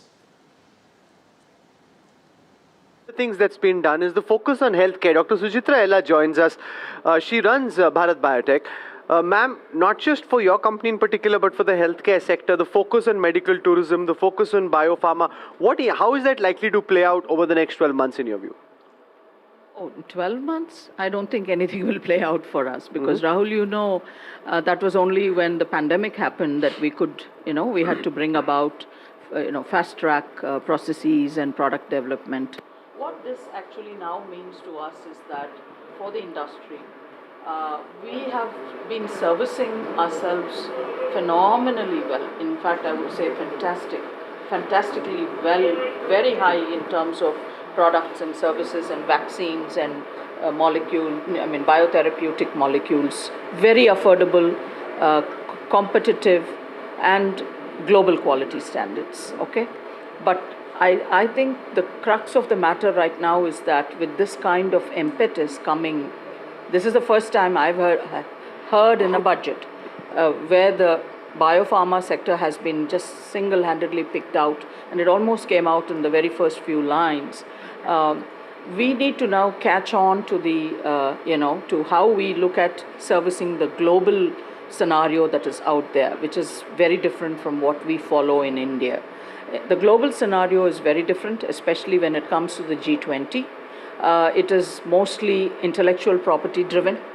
It is completely technology controlled, and the IP and the patents, which translate into patents, the IP, is all held by the large corporations that have developed new molecules and therapies and remedies and technologies over decades. But Mr. Subramanian, this is something which I think most viewers would appreciate. The fact that whether it is semiconductors, whether it is data centers, biopharma, a lot of extra emphasis to the extent possible laid on emerging technological sectors.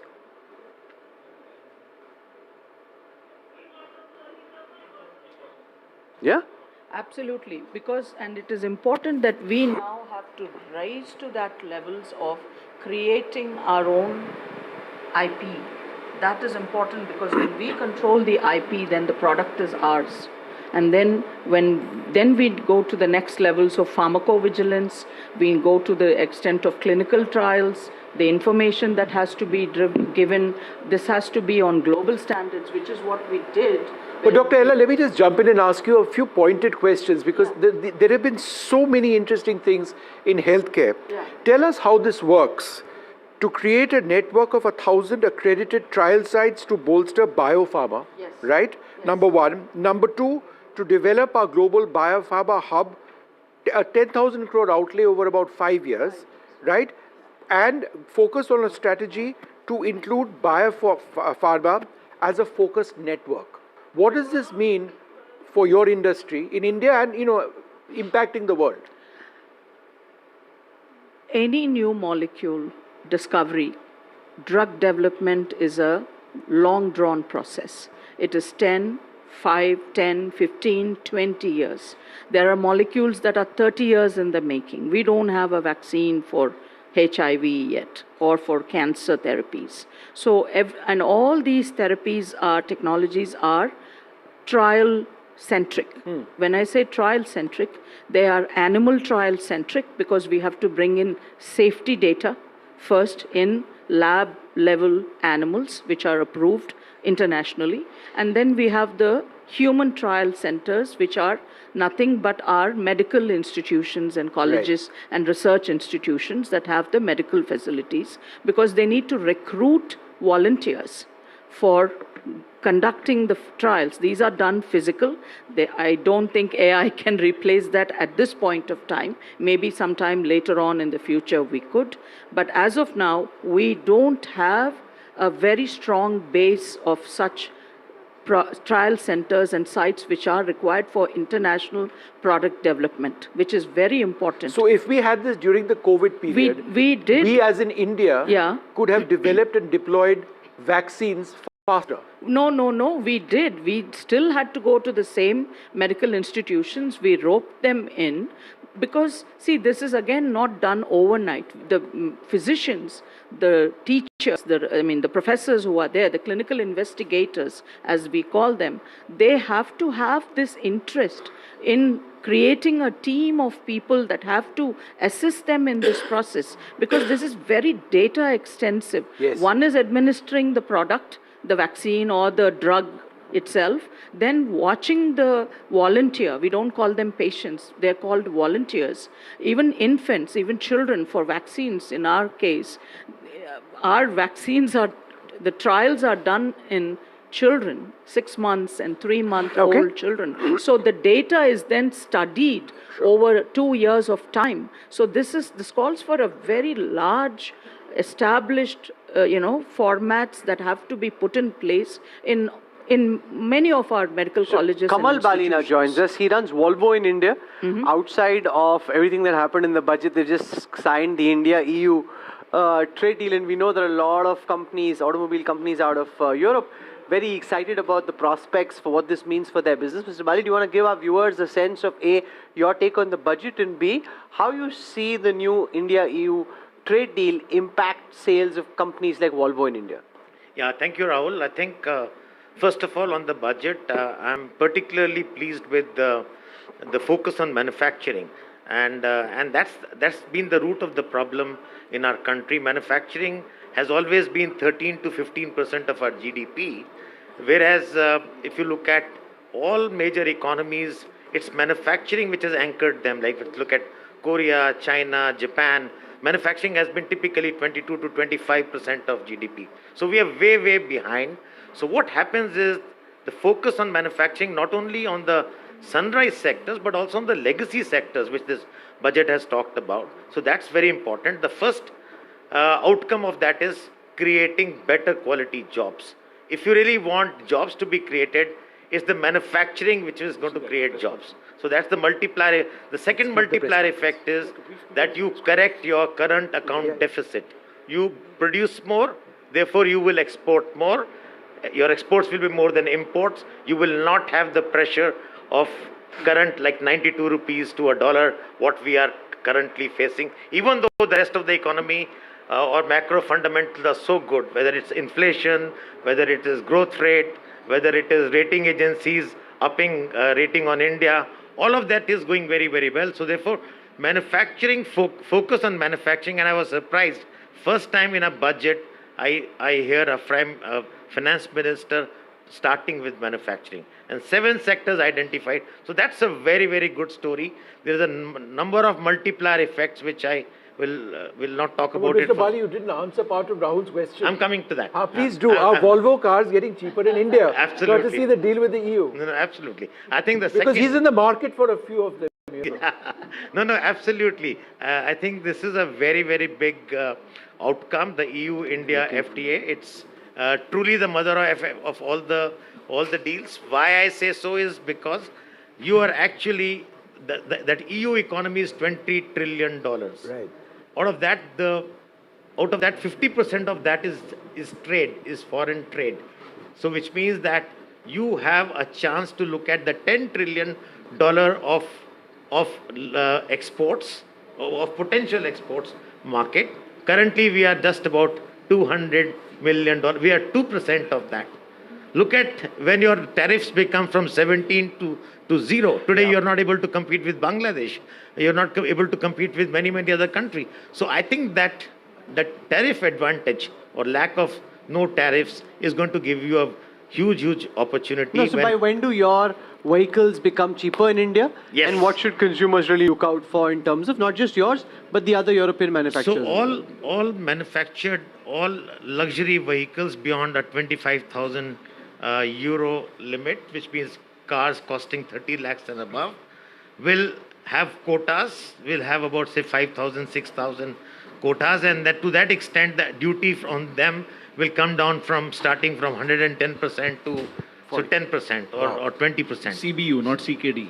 CBU also CKD. There are different, So there are different over a period of time, over the next 5 years. So you can expect a huge reduction, and that's something which Europe is looking forward to with the growing middle income group in India.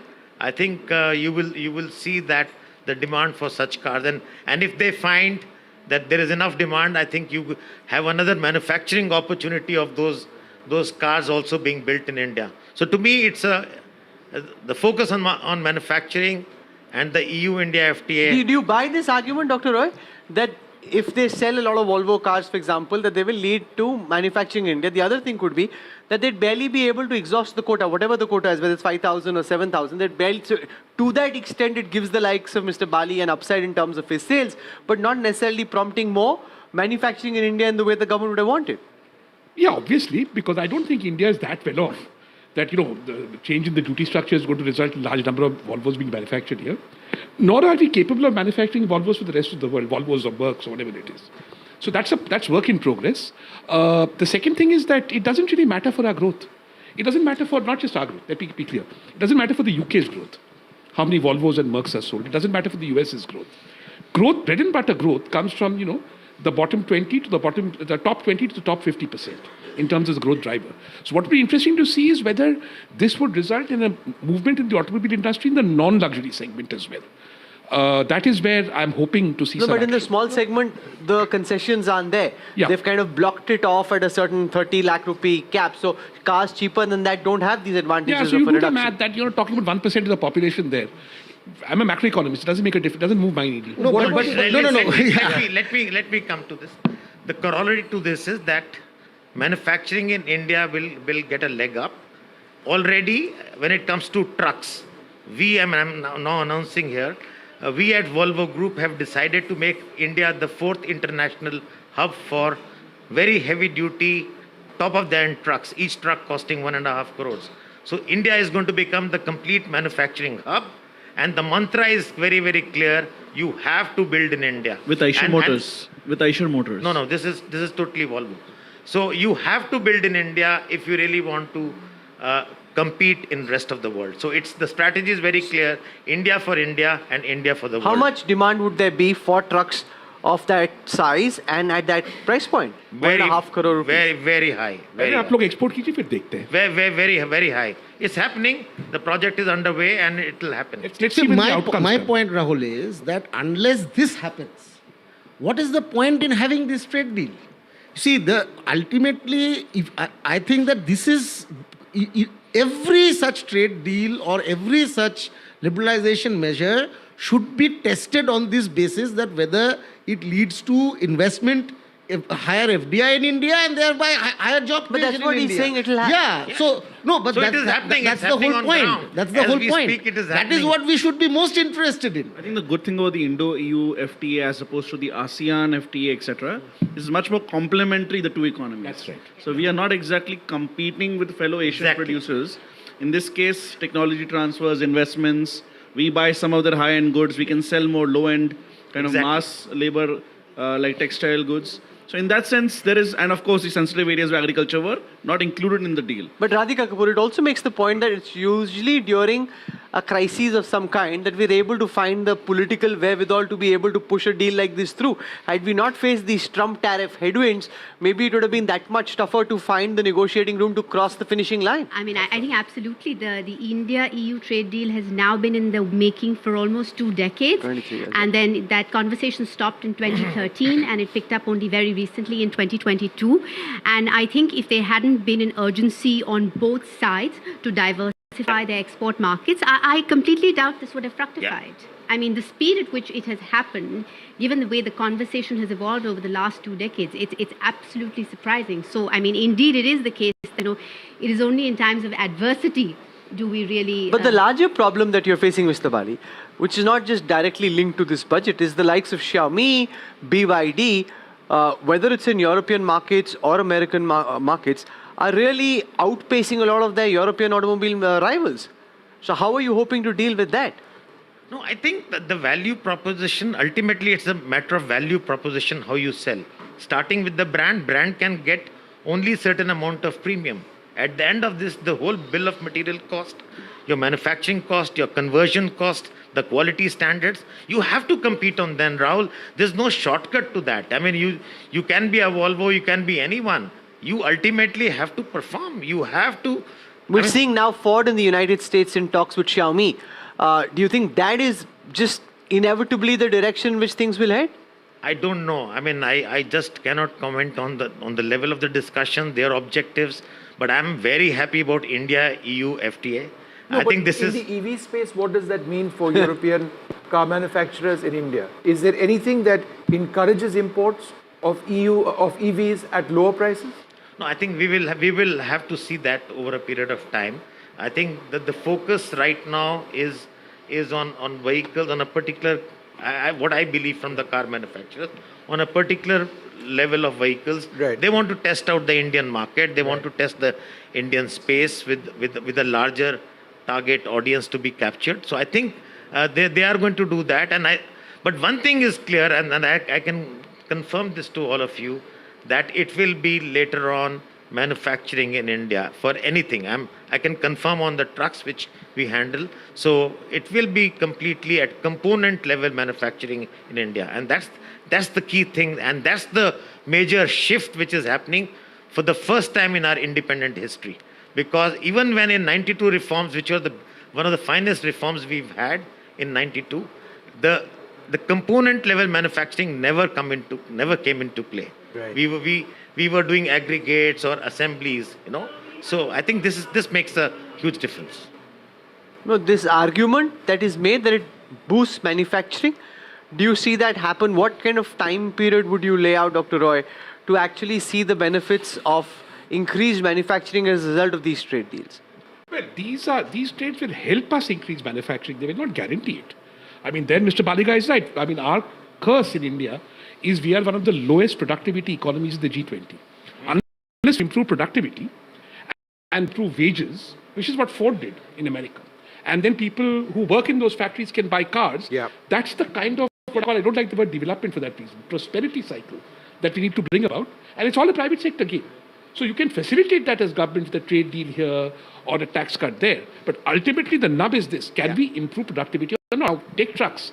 Volvo is not the first multinational company to making trucks here. Ashok Leyland has multinational origins. Tata has multinational origins. Why?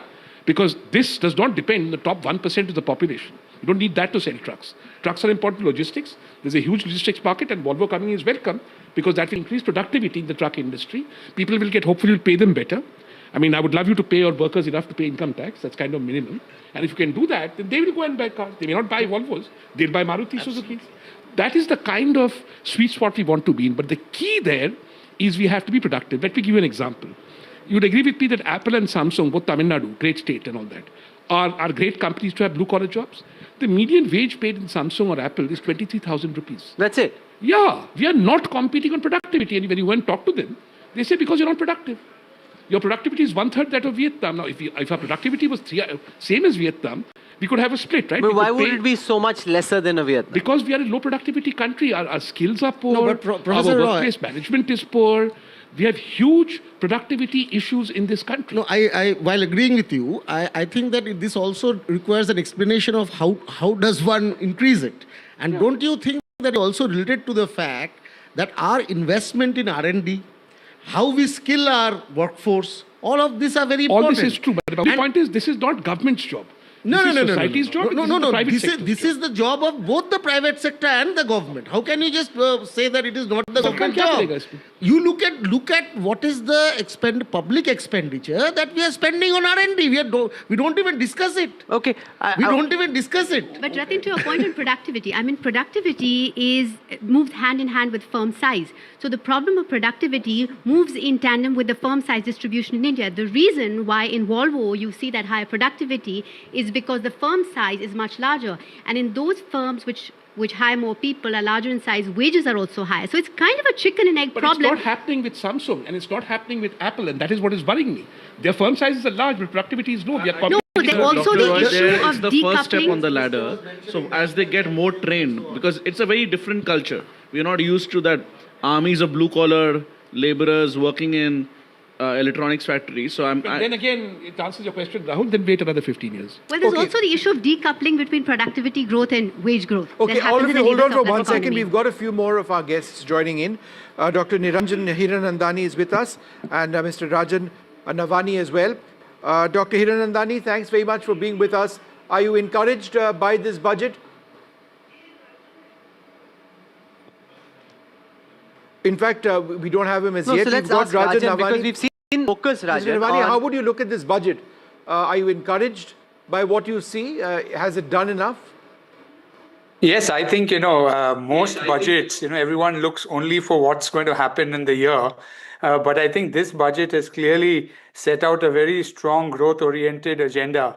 And if it's taken with the 2047 point of view, which is for a long-term growth agenda for India, I think a lot of emphasis has been put on building, infrastructure, mission mode-like innovation ecosystems, committees.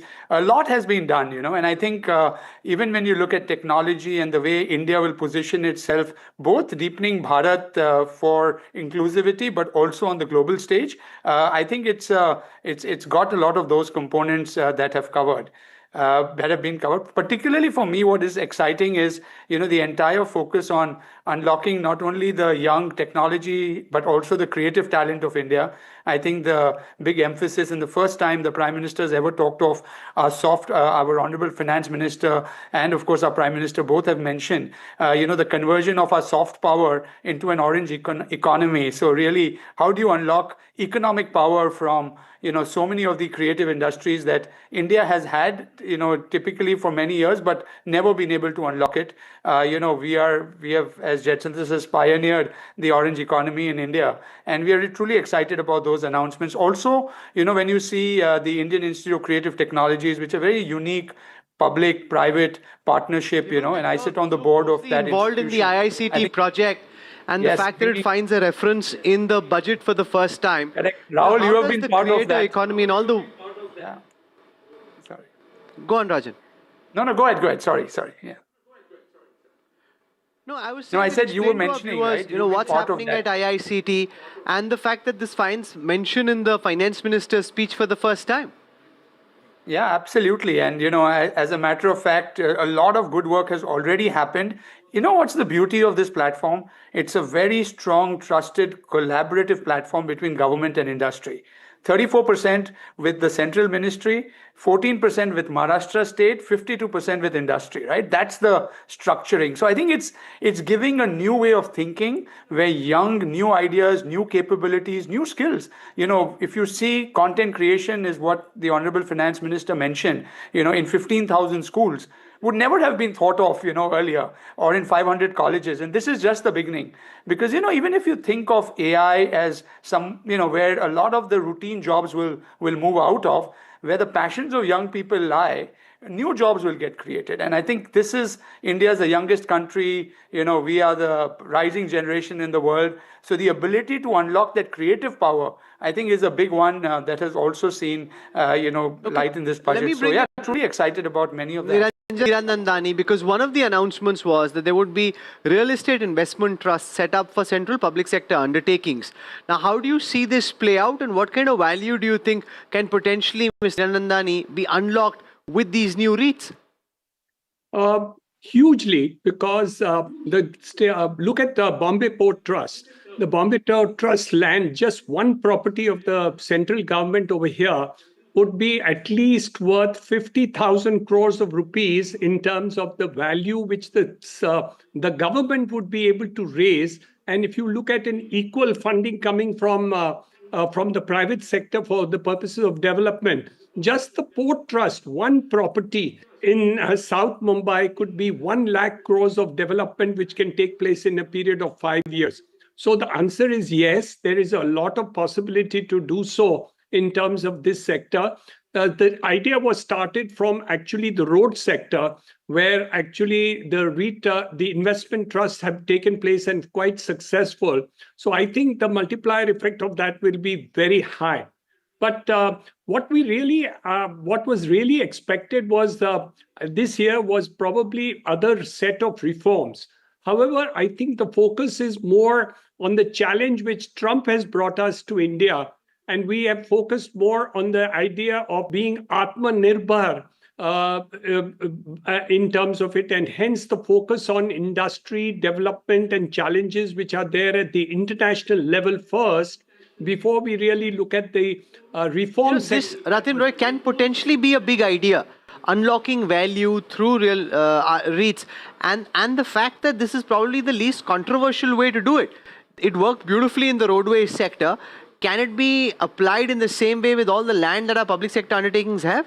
Absolutely. Absolutely. REITs are the way forward. And there are other things we can do. I mean, the Singapore model for public housing, I've argued for a long time, the biggest constraint in doing affordable housing is land.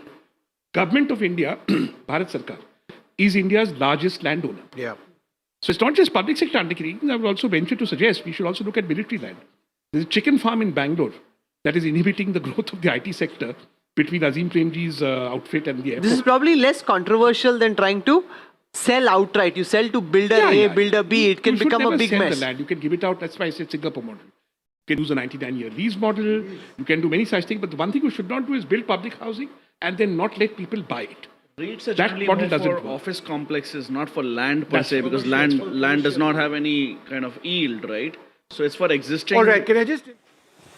You've heard the entire budget being presented in the Parliament. So as opening remarks, I'll just highlight some of the points which we want to draw your attention to.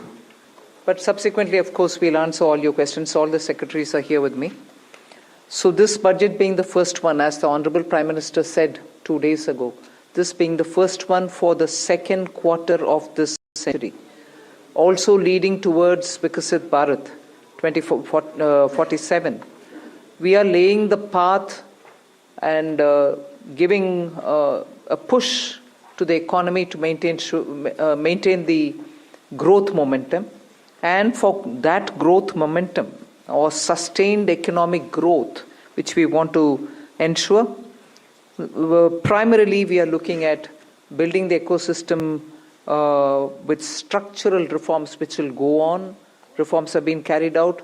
We are continuing to do the reform activities, so it will continue with an aim to make sure that we create enough environment for improving productivity and making sure employment is generated. Also, technology, 21st century, this century is completely driven by technology.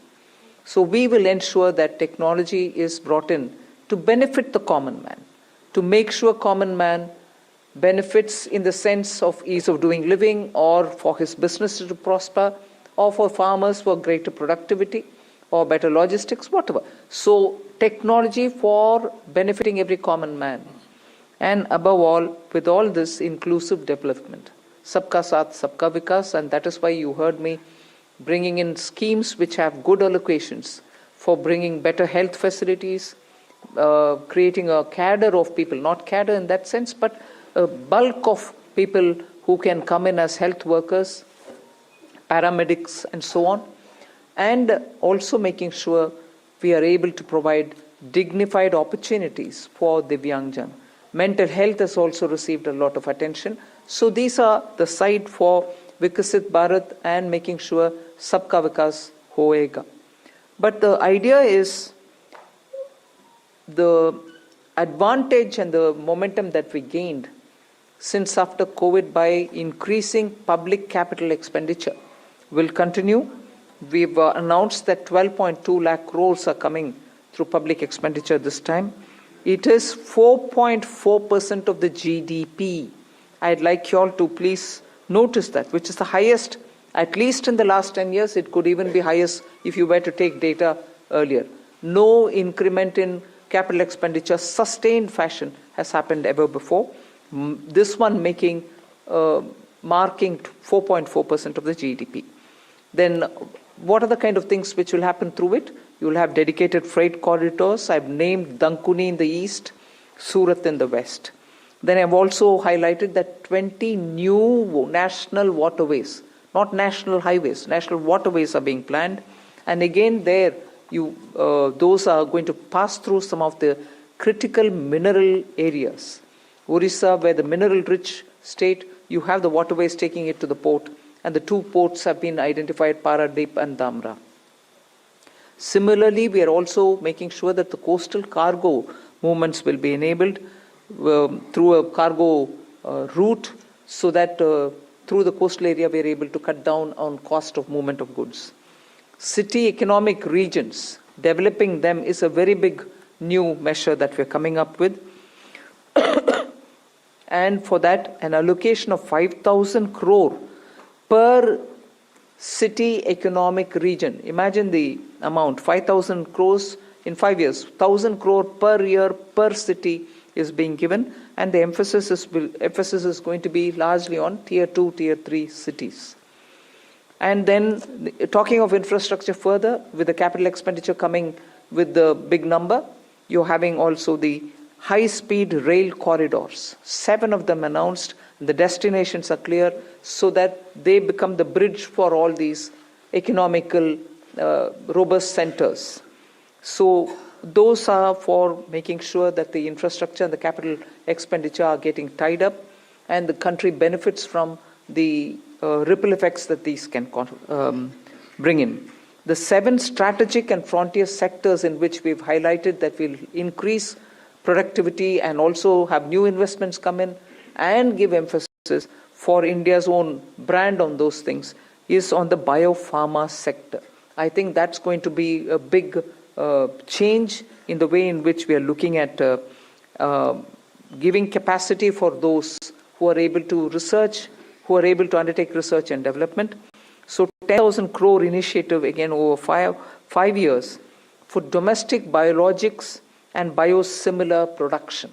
This is a clear message and backed with enough substance that India's lead in the pharmaceutical sector should be kept intact, but at the same time bring in newer ways of helping the pharma sector, and also because it has an impact on human health. Semiconductor mission had 2 major announcements that will improve the India stack and also the IP related matters. Electronic components manufacturing scheme for 40,000 crores is a major encouragement for electronics to become self-sufficient. We have also announced establishing rare earth corridors so that India can face and be able to meet its own requirements with its materials. So once we identify and are able to explore these minerals and process them, make them available for us, our dependency on external sources for bringing in the rare earths will be lesser, and we've identified the states where we want to establish this rare earth corridors. They are going to be in Orissa, Kerala, Andhra Pradesh, and Tamil Nadu. So these are very important developments, and they are going to have multiple decadal impact on the Indian economy. Our dependence on magnets and rare earths will be brought down. 3 dedicated chemical parks, again for reducing our import dependence. High-tech tool rooms for research, that will be set up in 2 locations. Very important thing is about the construction equipment being imported. That could be for building tunnels or metros or high energy and also heavy duty equipments which we are relying on imports. We want to manufacture them in India, and that is why I said, how does it affect a common man? It affects because firefighters today have novel, new, big ticket and small, very small firefighting tools and weapons or equipments. We don't have them in this country. That's why if there is a fire accident in some very congested area, our equipments are not able to reach those points. Whereas there are equipments which today are produced abroad, which can navigate those small corridors and go save people's lives. Whether they or huge ones, all of which we want to make sure that we will have production in this country itself, whether they are tunnel boring or anything else, from small to big, we want to bring in those very impactful infrastructure into India. So we'll support domestic manufacturing. Then container manufacturing is another, which we'll support. I think I've gone in detail talking about the textile support in various forms. One very important announcement was made, Mahatma Gandhi Gram Swaraj initiative, which will make sure khadi, handloom, handicrafts will all be brought in, and one district, one product will all be brought in this initiative, and we'll be able to support rural artisans, rural workers, and handloom weavers in those areas. Legacy industrial corridors have got saturated. Manufacturing happening there is now very constricted because they are not able to bring in newer robotics and others. So we want to upgrade these legacy industrial clusters so that they become cost competitive and efficiency comes into these places. Even more important is the champion MSMEs, small and medium industries, entrepreneurs, MSMEs, who are going to be given all the support, and 3-pronged approach is being taken up there. We are giving equity support, we are giving also liquidity support, above all professional support for them, so that MSMEs, the equity support is supported by a 10,000 crore SME fund, growth fund. Above all, we are also topping up the Self-Reliant India Fund with 2,000 crores. So MSMEs should not feel any dearth of resources for equity. Similarly, they shouldn't feel any difficulty for liquidity in their hands, because the TREADS platform will now be treated almost as a backed up, security backed up instrument with which they'll be able to discount and get their monies. For professional support, we're working with the Chartered Accountant and Cost Accountant institutes so that they can create corporate mitras who can help these MSMEs in filing their returns, doing their accounts, and so on. Above all, for youth and training, there's so much. You've heard this speech, so I won't want to take your time on it. High-powered education to employment enterprise, standing committees being formed so that they can recommend measures for service sector as a core driver of Vikasit Bharat.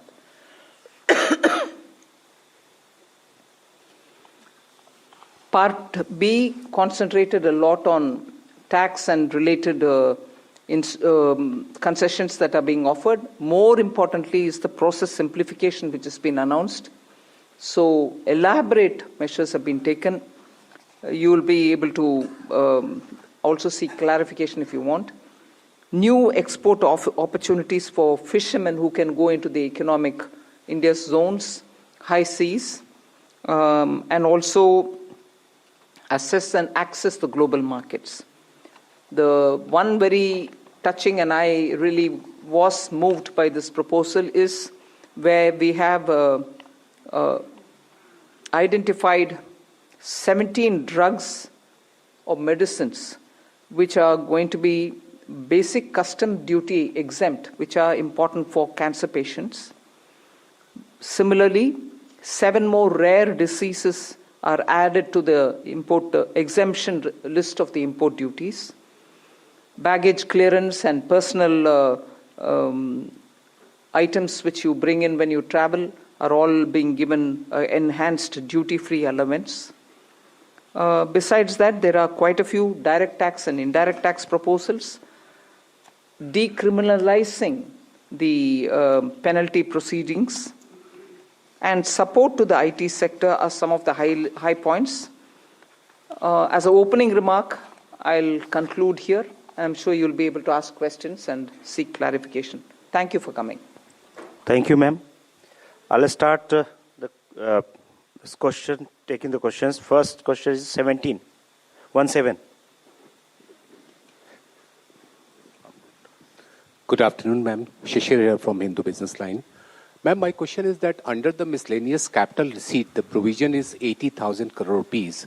And last year, the provision was 47,000 crore, which has been reduced to 37,000 crore rupees now. Does this mean that there will be more equity monetization this year, or there will be more focus on the asset monetization of CPSEs? So you've got it rightly. The intent is that we will have a very strong asset monetization plan in place. Last year, ma'am had announced in the budget that there will be a pipeline prepared, which is being done. So we hope to reap the dividends from that. 238. Ma'am, Timsi Jaipuria, this side from CNBC TV 18. I just wanted to know the rationale behind the hike in STT in futures and options.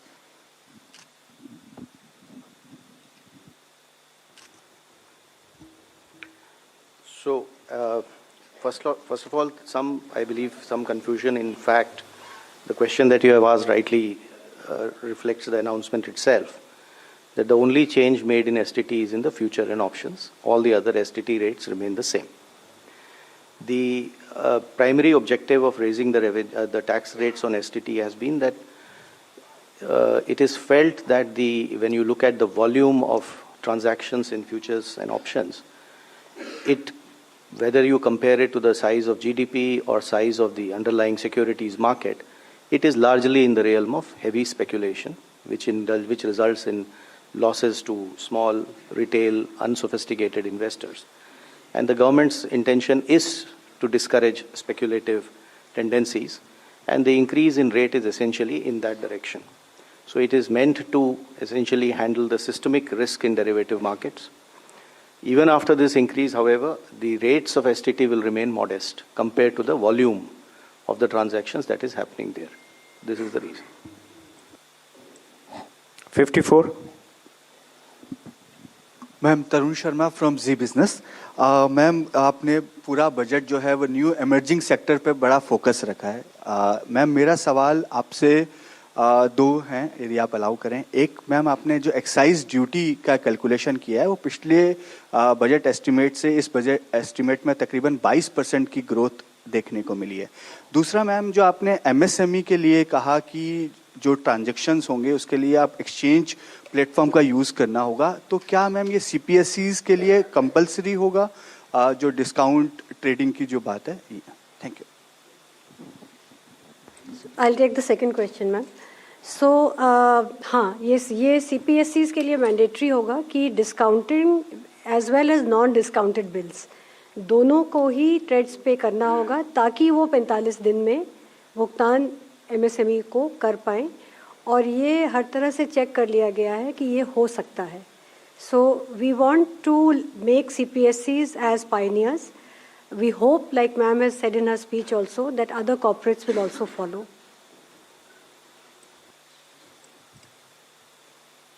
On exercise.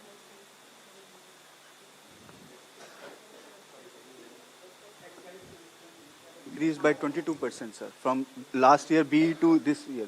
Because there is from 1st of February, all the tobacco products have come back into excise, and all those revenues will account for the increase of the next year.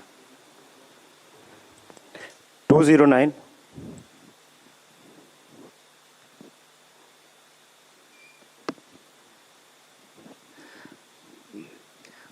Ma'am, Prakash Predashi from ET Now.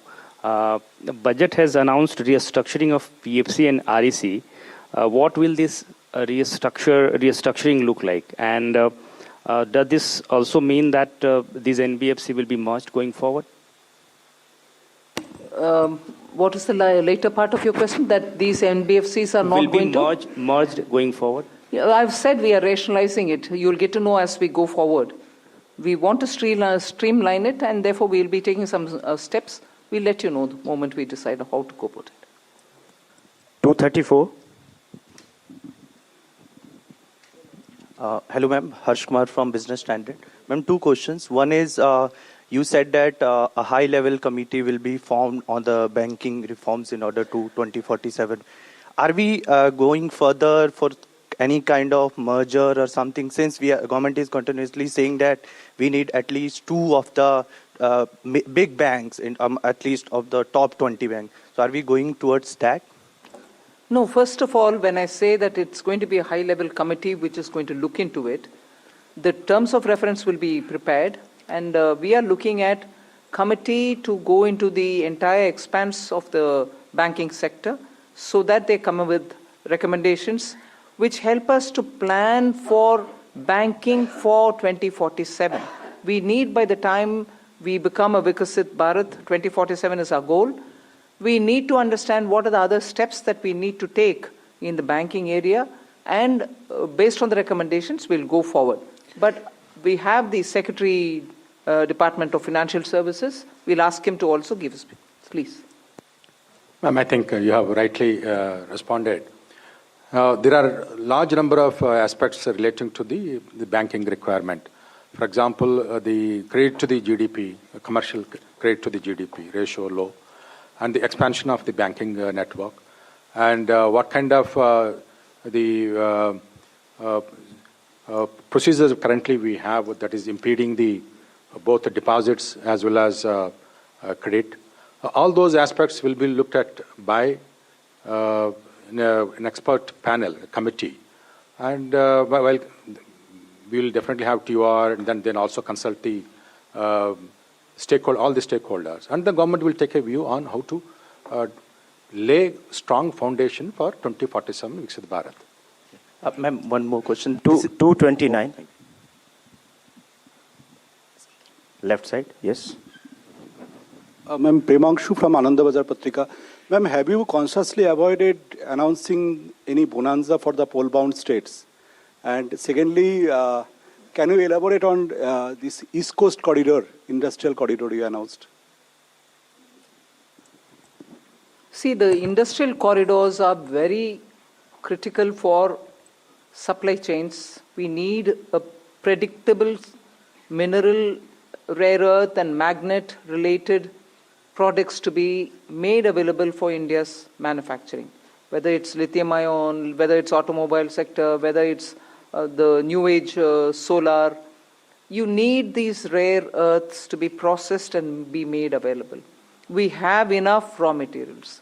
The coastal areas are rich in these minerals. And therefore, states also felt, I must credit that the interaction that I had with the finance ministers pre-budget, many states felt that there are rare earths which they can utilize. We then sat up in the budget group that we have, Revenue Secretary, Secretary DA, and thrashed out, talking with the states. What are the kind of things that we can do so that their capacities to extract these minerals, process them, make them something which the industry can benefit from. So India can be less dependent on imports of these materials. That is where, having spoken to states, we thought it's very important to recognize the corridor and give a policy for it so that industries can invest, private sector can come in, governments, state and center can come together on it. That is where these corridors were announced. And looking at the success of the defense corridor, I can confidently say these rare earth corridors will make that big a difference to the Indian economy. The first question, I think there's enough to cover all the election states. If I do, you will ask me, why have you done it only for the election states? Now I've done it for election and non-election states as well. You want me to spell out what has been done only for the election states? I'm quite happy to do it. 262, front. At the front, please. Here, front side. Front row. Good afternoon, ma'am. Sapna Das here from CNBC TV 18. Two quick questions. Just wanted to understand the gross borrowing at over 17 lakh odd crore. Would the government look at it as being on the higher side? Just asking that. And within that also, if you look at your net tax revenue stream, of course, B to RE, it's higher. And a lot of concessions have been given away both on direct and indirect taxes. But the trend seems to be a bit flat, around 28 lakh odd crore. So if you could explain to us, how is this entire thing looking? And second, ma'am, in terms of the disinvestment aim, 80,000 crores, would this also include IDBI stake sale sometime in FY27, ma'am? Thank you very much. So you've covered a number of secretaries all at one go. So on the borrowings, no, we don't think it's on the higher side because the net market borrowings are in the range of 11.73, which is been plus around that number for the last couple of years. The larger number is because we have 5.5 lakh crores which have to be repaid this year. So to that extent, we don't think that it's a large number. We have a plan how to manage this. And according to that plan, which also gets released from time to time, the markets would also know, as well as all of you all. 4. Okay. So, on the tax stream, because of some concessions that were given this year, there has been some course correction. But if you look at the next year, the direct tax is growing at 11.4%. and continues to be 3.1% of the GDP. The total collection would be 6.9%. The indirect tax excise is growing very healthily because of the base correction, the base which has got added. Customs too is showing a decent buoyancy. So on the tax revenue, I think we are looking up. And even GST, as you would have seen the collection figures today, after rate rationalization, the buoyancy which we had expected, and in this hall we had discussed about it, you can see that coming back on that tax. Hi, ma'am. Meghna Mittal from Money Control. The fiscal deficit target that you have set for next year from 4.4 to 4.3 is being seen as very, very gradual. Is there a specific reason, or is it because of the global uncertainties as one of the major factors for being such a gradual fiscal consolidation path?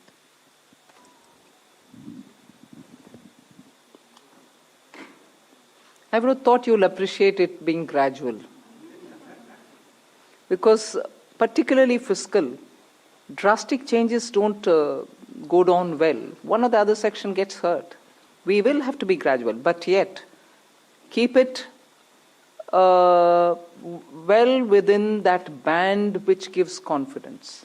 And to show that we care for fiscal. We take a very quick break. We return on the other side with more reactions on the budget and the impact this has on the economy in the fiscal ahead. Details coming up on NDTV on the other side of a very quick break. Stay with us.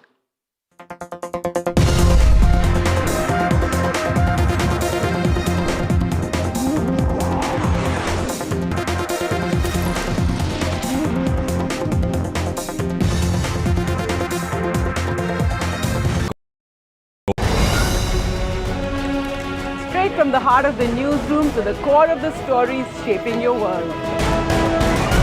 Join me, Gargi Raut, as I track all the developments as they break. Live from the NDTV newsroom, weekdays at 4 p.m. I don't sugarcoat. I shoot straight and tell you stories the way they need to be told. Unfiltered, unafraid, unmissable. That's how I roll. Watch me, Priyanka Deo, on NDTV World. Namaste.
Kargil.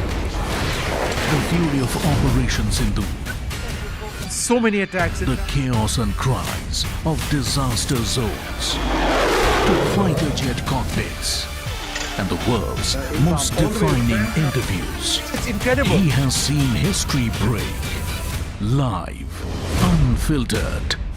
20,000 hours of live broadcasting. Welcome to Left, Right and Centre. Hard facts. War-struck country. Hard questions. In the Ukraine. 30 years of trust. In the Kargil area. North Ukraine. In France. In Italy. At Srinagar. Vishnu Shom for NDTV. Vishnu Shom. Only on NDTV.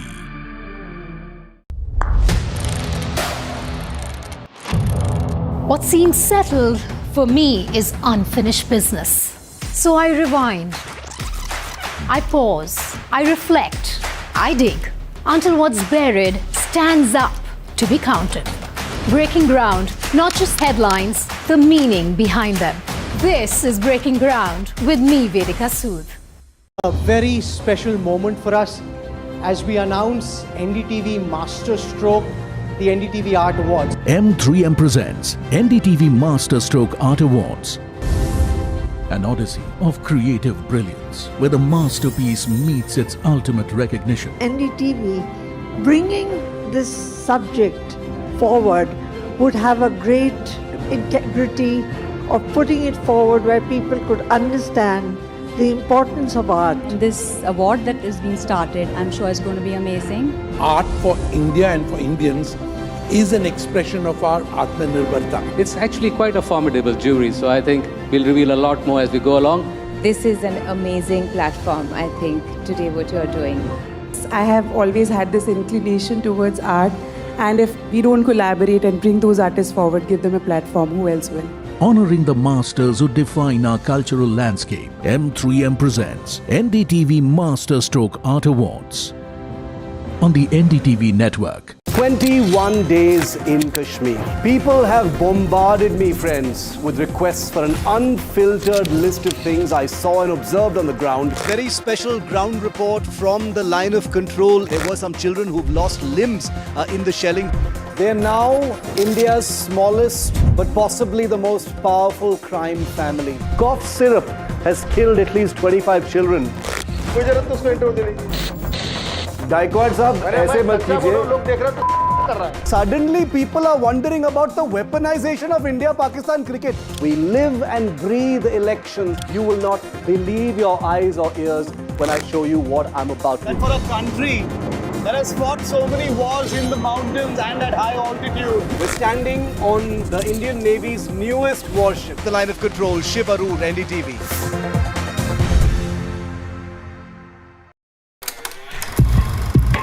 लोग कहते हैं कि जिंदगी एक film की तरह होती है, लेकिन मेरी जिंदगी सिर्फ एक फिल्म नहीं, एक ब्लॉकबस्टर फिल्म है। बचपन से पता था मेरे सपनों में दम है, आगे नहीं सबसे आगे जाना है, स्टार नहीं सुपरस्टार बन के दिखाना है। नाम मिला, फेम मिला, प्यार मिला, I was not just running, I was flying। सबकी जुबां पे बस एक ही नाम, यो हनी सिंगर। लेकिन फिर ब्लॉकबस्टर कहानी में आया एक ट्विस्ट, 7वें आसमान से सीधा गिरा मैं जमीन पर। फिर क्या, खुद पे काम दोबारा शुरू, फैंस ने फिर प्यार दिखाया, फिर स्टार नहीं सुपरस्टार बनाया। है ना मेरी जिंदगी एक ब्लॉकबस्टर फिल्म। शुक्रिया आपकी प्रेयर्स का और आपके प्यार का। कॉन्सर्ट्स तो आपने बहुत देखे होंगे, but this is gonna be concert of a lifetime, क्योंकि मेरे फैंस ही हैं मेरी विक्ट्री, मेरी हिस्ट्री, मेरी glory. So come and witness yo Honey Singh, this is my story.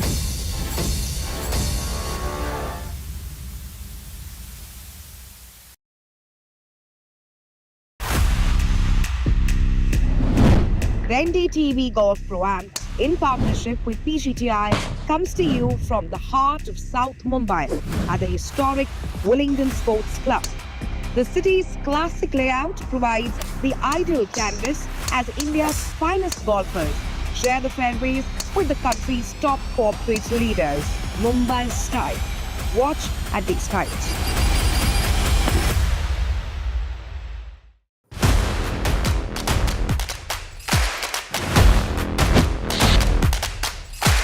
NDTV 24/7, total domination in Davos. The world's biggest voices first. Iconic visionary Bill Gates. World Bank President Ajay Banga. IMF Chief Kristalina Georgieva. IBM CEO and President Arvind Krishna. India's AI Minister Ashwini Vaishnav. NDTV is India's voice in the world. First interview with Maharashtra Chief Minister. First interview with Andhra Chief Minister. First interview with Assam Chief Minister. India's first ground event in Davos. NDTV puts India on the global stage. Davos, domination, no debate.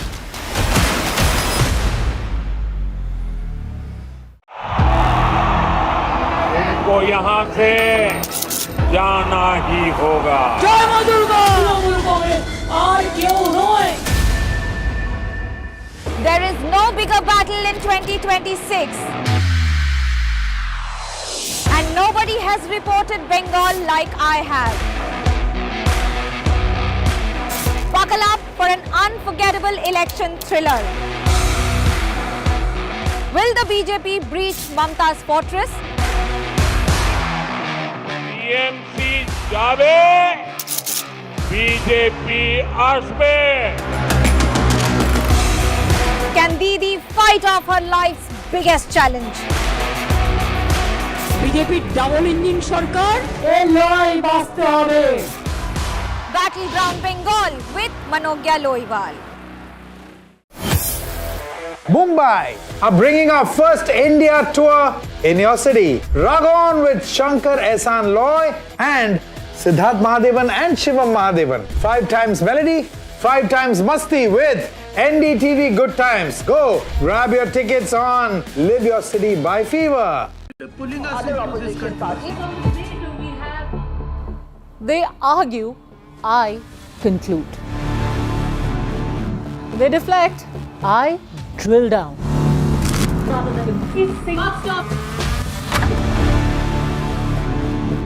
This isn't a free-for-all. It's a reckoning. No filler, no fog. Only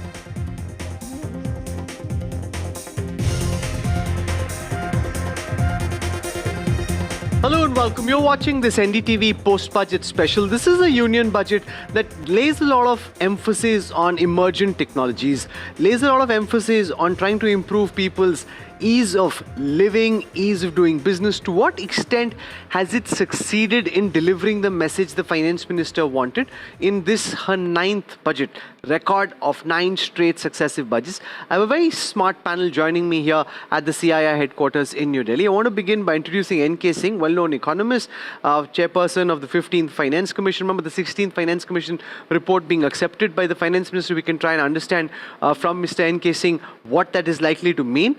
We have with us Chandrajit Banerjee, runs CII as his Director General. Welcome, sir. Thank you very much for joining us. I have Shashwat Goenka. He runs CESC in Kolkata and is looking at how not just young India, but corporate India is looking at this budget. I have Narayan Sethuraman. He's the co-chairperson of the trade policy of CII and managing director at Sanmar Engineering. And R. Mukundan is the president designate of CII and the CEO of Tata Chemicals. I want to start by asking Chandrajit Banerjee for his assessment basis all the members that you've been speaking to about what they like and what they don't like about this unit budget, which is said to be a no-nonsense, keep it steady, forward-looking kind of budget. One of the things that really came out and everybody likes it, there was no negative shockers, of course, but that set aside, Except for the stock markets to some extent. The stock market, something that nobody wants to talk about because nobody nobody understands how it behaves and when it behaves the way it behaves. But let's leave that aside. But really talking about the positive side of it is we've seen a strong macroeconomic fundamental in the budget, which is very strong. It shows that India is on a strong wicket. If you really see the numbers, if you see the fiscal, you see the glide path, if you see the debt to GDP ratios, these are very strong indicators globally as well as confidence for doing business in and with India. I think that's one thing which has stood out very strongly in the budget. The second part of it is the focus that it has had on, if you really look at the future, the way it's focused on manufacturing and the way it focused on even MSME, the capital support scheme and all of that, the labor-intensive manufacturing, the focus on textiles, been very, very crucial and critical. The third feature, which everybody's talking about, the focus on infrastructure, which is just phenomenal because that really leads to the second-tier cities, the third-tier cities, and that leads to a lot of not only business opportunities, but the cost of doing business coming down, etc. But one big, I shouldn't say surprise, but one big ask which has really been fulfilled has been the continued focus on the state capex, the public capex being kept in the way in which will last 1 year we have seen the private sector crowding in, and I see this to be a great boost for the private sector to crowd in. And I'll end with one point is the people focus through not only just skilling, but when you look at education and healthcare focuses, I think there is a lot for India in this budget. NK Singh, you've seen budgets going back decades. This budget seeming very different because there's a election in 4 states. She's not really mentioning any of the schemes for those states, at least publicly. What does that suggest? The government thinks it's sitting pretty and doesn't need to appear to be politically aggressive at the moment? Oh, well, you should have Rahul listen to this very question, which in the press conference a few minutes ago, Finance Minister was asked. She answered by saying, if you want me to list out what has been done for the states which are going for election, I could happily No, so I'm making a different point. I'm saying usually before an election, they'll say Bihar this, UP this, West Bengal this. They haven't done that in this election. It's a very conscious choice, of course. But many of the generic features which she has pointed out would benefit also the states in a substantial way who are going to face elections very shortly. Look at the whole range of issues which she has covered. And I think that therefore it is, if you ask me, quite sanguine that budgets are designed for the growth of the economy as a whole, for inclusive growth, all-round growth, instead of focusing from episodic times. You know, Rahul, of course, that unfortunately we have this relentless cycle of state elections, and that each year, if the election cycle breaks the governance cycle, that India would get very poor quality of governance. Hence, I take some pride of having participated as a member of the One Nation, One Day election. And this has now reached an advanced stage. It is with the Parliamentary Select Committee, and that will rationalize over a period of time this constant needling of state election cycles, displacing the focus on governance. So the big message, Shashwat, really is the focus on all these emerging sectors, the Semiconductor Mission 2.0, data centers, cloud services getting tax concessions. Do you think this will lead to a spur in these new and emerging technologies? Absolutely. When you look at today's budget, one core thrust area has been manufacturing in the 7 sub-segments, right, which includes the semiconductor and the electronic space where 40,000 crores has been laid out. Similarly, like you said, tax concessions, customs concessions in different new emerging sectors for data centers. These are all industries which are important from a growth of economy standpoint. They are important because they will generate huge amounts of employment as well. And for a country as young as ours, employment is going to become an important predictor of success. And we have 65% of our population under the age of 35. And it is for those people to now start actively contributing to the economy where employment needs to come in. And I think today's budget has addressed multiple sectors which will generate that level of employment. And today's budget also spoke about the gap or addressing the gap between the needs of work versus the skills that today's the youth have. And how can we use AI to propel economic growth? Mr. Mukundan, the focus on manufacturing, do you think the budget has done enough to be actually able to spur manufacturing beyond the manufacturing which was being planned earlier? So there are three broad themes in manufacturing. I want to dive each one much deeper. The first one, she spoke about scale. The scale is in broadly four areas. I think many of that, Shashwat has already highlighted, whether it be rare earth, whether it be chemical parks, whether it be with respect to the solar panels being made, a lithium battery, and also the whole element around textile mega park. But what I found very interesting in this whole building scale is that she used the word called challenge mode. I think we need to dig deep into that. These are not going to be executed in the business as usual. They're going to be business beyond usual. I think this is not going to go to the lowest bidder, or it's probably going to go in some other direction in terms of quality of output and outcome. So that is one part on the scale. The second piece is we have often ignored our legacy industrial parks. These were set up in 1950s, 60s, 70s, and some of the companies are actually based there. They face gross inefficiencies. If you look at the industrial park in Okla or Noida, which was set up in 70s and 80s, the infrastructure lags behind the new ones. The whole issue related to technology has not been injected. So she has spoken about 200 such parks where she's going to sort of inject these two. And the third is, of course, the backbone, which already Chandrajit spoke about, which is the MSME sector. In MSME, again, there's a whole slew of, first one, of course, access to market by linking trades with gems. Then there's a equity infusion support. Then there's a credit working capital support. So all in all, I think it sort of covers the whole gamut of manufacturing. But I want to go into a different element of manufacturing. She has not just focused on manufacturing alone, but saying green manufacturing. If you look at the whole element of, let's say, sodium antimony for solar panels, if you look at lithium components for lithium battery storage, if you look at nuclear power plant, if you look at biosyn gas, each one of them, when you add all that up, is actually green energy transition.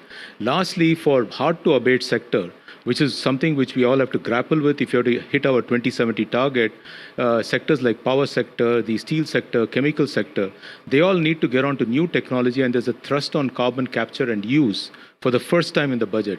We have a plant in UK which does carbon capture and use. These are now getting more and more proven. I think getting them under the ambit of what we call as what is doable, I think is a creditable step. Narayan Sitharaman? I want to add one more thing, Rahul. I think in addition to that, in every one of the themes, there's technology and AI.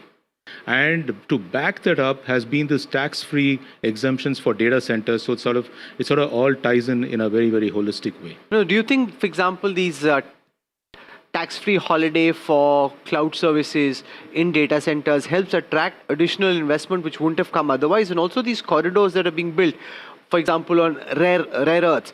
Now, we're already trying to play catch up.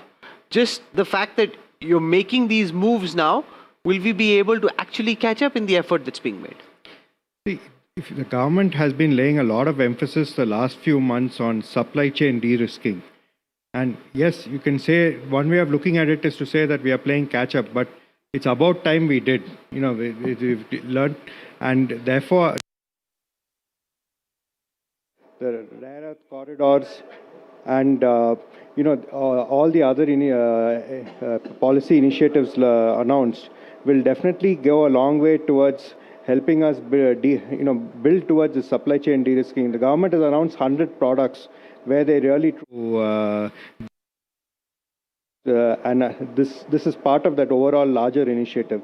As Mukundan mentioned, we have to look at this budget holistically. Steps taken in one area help across, whether it's, for example, manufacturing. Unless you help the MSME, who's a vital part of the supply chain, only then is the overall manufacturing output going to increase. And it also goes towards many of these companies that are producing today products which are heavily import dependent. So we have to look at the whole thing in totality. But let me add a bit to this rare earth question which you said, because it's very dear to many of us. If you look at what is holding us back into the next stage of development is the dependency on China. But many of these places where rare earth is found is also the area which you need to protect the environment. If you look at the sands of the beaches of Kerala, you cannot spoil them at the same time say I'll extract. So I think that's why the challenge mode which he spoke about to set this up is going to be not just about who can extract that very cost effectively. It is going to be how are you going to preserve environment. Sure. So I think those elements will come. And I think it's the right time to start, because not just India, I think the entire world is looking at an alternative. One neighbor we have. And I think if we get the right support, we've just become the part of the Pax Silicana, if you look at it. All this ties in with the international moves we are making. So we need to give the fiscal support, which is also supported by the global good. And I think we need to move forward. In the budget also talks about new high speed, that's bullet train rail corridors. Now, Mr. Banerjee, the first one between Mumbai and Surat isn't up and running yet, running horribly behind time. But what we're seeing very clearly is a doubling down. Whether it is from Chennai to Bangalore, etc., all the other corridors being created, we're clearly doubling down. Should we have waited to see how the first one actually plays out before doubling down in this way? No, I think we need. We are a large country. The requirements are strong. Some of the projects have.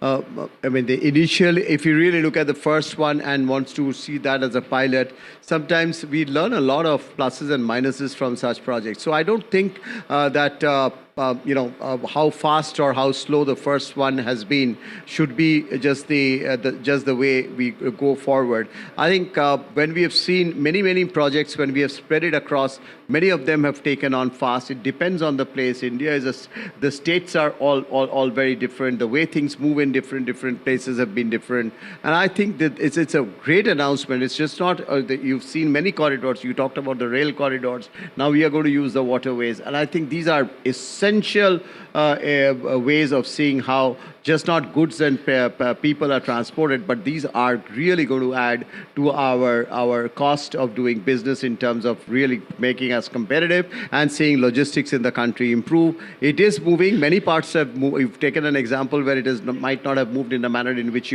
we expect, but then many have moved very fast, and this has really led to the type of growth that we have seen. Very clearly solid doubling growth. down. Mr. Sitharaman wants to make a point. Yeah. Because, on rail, since you raised the point of rail, I'll again like to come back to this issue of holistic, because, the best rail technology is in Europe. And I think this whole partnership... Not China, not Japan? No, definitely. It's, Japan has bullet trains, that's fine. But if you look at the holistic, the signaling, the way the trains are made, the way the coaches are made, and I think this whole India-EU free trade agreement has laid a platform for collaboration. It has laid a platform for partnership. And you will actually see that to many of the infrastructure projects, the technology, the grassroots technology, this component manufacturing, this agreement will support achieving the goal. So we have to look at the totality of it all. So, Rahul, just to add, I wanted to bring a completely different element to this rail transport piece and the coastal transport. I look at it more from green perspective. If you look at one of the things we track in the company is the railroad ratio. More we transport by rail, the less is the carbon intensity, less is the cost. So I think by the way, if I may interrupt you, first of all, Rahul, just to put the record straight, along with the Shinkansen doing the present track, as part of the original plan was to have this corridor. That is to say, the Bangalore-Chennai. It was part of the original framework of the Shinkansen connectivity. Now, where I want to make a comment on your suggestion is that the basic feature, which is environmentally very debilitating, is for 30 years we have ducked the basic question of passenger freight cross-subsidy. The stuff which is supposed to go by train is going by road. Stuff which is supposed to go by rail, namely passengers, are going by train. When will we come to a state when this distortionary cross-subsidy which is environmentally very debilitating, can be ironed out. The budget talks a lot about ease of living, ease of doing business. Does it go far enough to actually, Mr. Mukundan, make a material impact on these two fronts? Ease of living for citizens, taxpayers, ease of doing business for companies, particularly the MSMEs that the budget lays a lot of emphasis on? So in terms of ease of living, we've been highlighting India is going to urbanize. We have to recognize this fact. People are moving into cities. This whole point about city economic region, which is CER, which is another term which is for urbanization, because we want to give it a new brand name, because something has to succeed in a format which we want it to succeed. I think coupled that with the municipal bond, which is 100 crore and 1,000 crore, I think it's a game changer for some of these elements. I think we've got to make our urban centers much more resilient, much more robust, much more modern. I think there's a technology element also she spoke about in our urbanization framework. There's also an element which in terms of MSME you spoke about, how do we sort of make the ease of doing business better.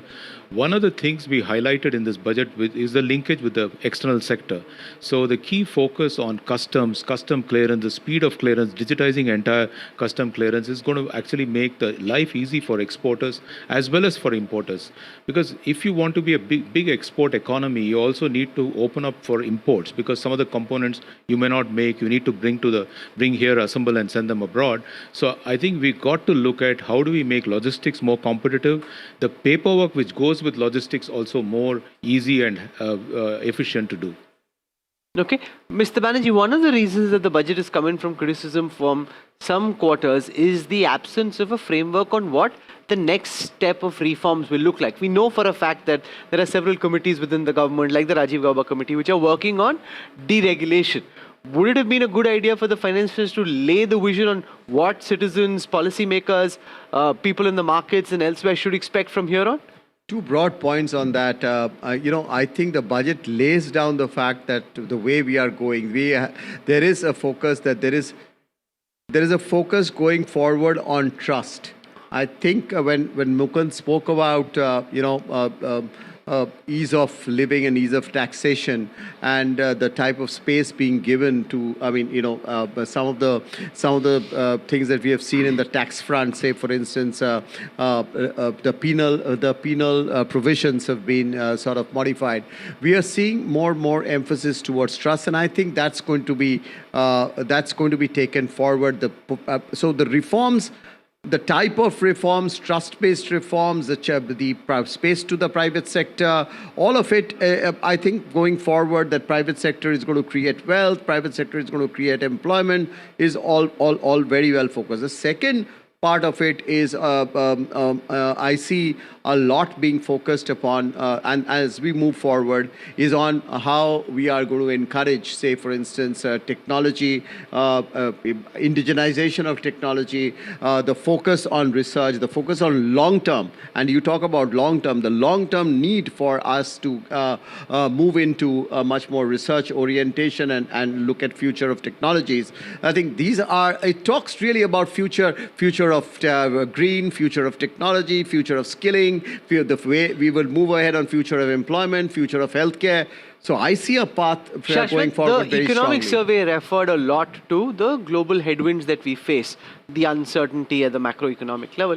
The budget is quite quiet on them. I mean, they're doing what they have to without necessarily referencing what's happening outside just the budget papers. For companies and businessmen like yours, are those uncertainties now baked into your investment decisions, or do you think they still loom over the investment horizon? First, from a budget standpoint, I think the budget is very strong when it comes to looking at becoming self-sufficient, to becoming resilient, to becoming Atmanirbhar. And I think those are the elements that the budget captured well. The economic survey, of course, like you said, spoke about the geopolitical uncertainties, and that is the reality of the world that we today live in.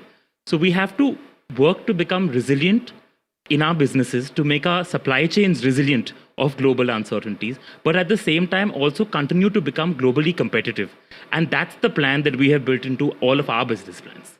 One way of looking at it, NK Singh, is that she's left the noise on the side and just focused on the signal. The other way is that the noise that's happening outside is very material to the signal that you're sending, and on that she's failed in not sending any signal about what she's making of all this uncertainty. How would you read this? Well, very frankly, I think that, Rahul, that reforms is a very ongoing process. Sure. There is no departure, there is no arrival. Take a normal thing, the reform of the fiscal consolidation roadmap. An ongoing process. You don't achieve fiscal consolidation in a short term. You don't bring down debt to GDP, considering the stock of debt being so high, in a jiffy. It's a long-term story. As long as there's no reversal to that long-term story. Question of how credibly you reach the end game. That's one. The second is that the budget itself embeds a huge lot of reform path. Just two examples very quickly. First of all, entering an era of not jobless growth, but you would have noticed that the budget for the first time increased the threshold of our potential growth from historical 6.5 or for some years 6.5 to now a threshold of 7%.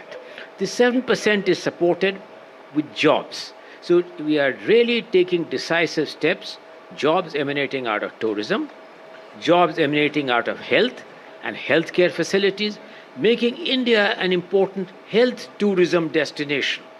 The job creation potential, we know that the capital employment coefficient of tourism is perhaps the maximum. Focusing directly on the job potential emanating from the tourism and from the services sector, then the decisive moves of linking this up with skilling, and skilling which enables you to move towards a part of the global value-added chain. These are very, very important. But Mr. Sitharaman, a lot of this and I totally agree. is based on the hope that this manufacturing will lead to the creation of new jobs. We're already seeing with humanoids, with robotics, and the cost of these coming down in the way that it is, and more likely over the next 2 or 3 years, that even if new manufacturing facilities get set up, the prospects of humanoids and robotics being used very heavily, which means there may be some job creation, but not at the scale at which a country like India requires. Well, one still has to look at the relative cost. I feel that it will not be 3 years, what you just mentioned. The second is that the only way to go about it further is also look at the intelligent jobs which get created, and second is grow manufacturing even faster. You go to a town like Coimbatore, for example, and you walk around, you go to the different MSME and SME units. They're expanding at a frenetic pace, and new jobs are getting added. It's fantastic both to see the spirit of entrepreneurship. We were talking about the shackles getting off first in minds, and second, actually the bolts and nuts getting on the ground. No, but you're saying it will take more than 3 minutes? I'm not 100% sure, Mr. Banerjee, and I'll tell you why. That with the kind of advancements that we're seeing, and Davos was full of several of those advancements, the adoption might be much faster than what we're anticipating at the moment, creating the prospect that you may have more manufacturing, but not necessarily incremental job creation. I want to put in two pillars. One for technology, manufacturing, AI. That's different. That's required. That's necessary. But where will jobs come from? Sure. Jobs are going to come from the mid-sized companies, the small companies. They will also be digitally transformed. But if you really look at the way the textile, skilling project has been talked about, Skilling 2.0 on textiles, is very well framed for the future-ready workforce for textiles. Very job-oriented sector. Similarly, when we look at areas like tourism, where the usage of manpower, which will lead to, I'm talking about the services sector, where jobs will be essential, has been well laid out through the skilling program. So, future-ready manpower for the type of, labor-intensive sectors are going to be critical, and manufacturing plays a role for the small and the mid-sized companies from where jobs are really going to come from. And there are several sectors in the manufacturing space which are job-oriented for the mid-sized and the small companies. The budget also talks a lot about trying to build skills in AI. And the fact that a lot of emphasis has been made through Minister Vaishnav and the others about trying to build a use case, application use case base in India. Shashwat, as somebody who's tracking a lot of these frontier technologies, How do you see that play out in this fiscal and then beyond? The underlying theme around AI was that technology is going to become an enabler across everything that the finance minister spoke about, right? And so whether it is setting up institutes, whether it is setting up the university townships that we spoke about, whether it's about higher education, STEM education that the finance minister spoke about, all of this is going to have an underlying AI element to it.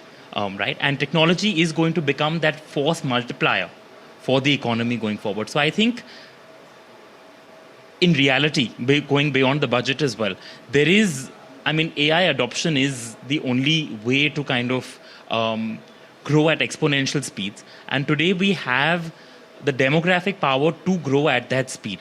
And today, like was said earlier as well, the world is looking for a China +1, and India could be positioned very well if we were to harness AI on that. The economic survey speaks of a 6.8 to 7.2 range of growth for the next fiscal versus 7.4 for this year.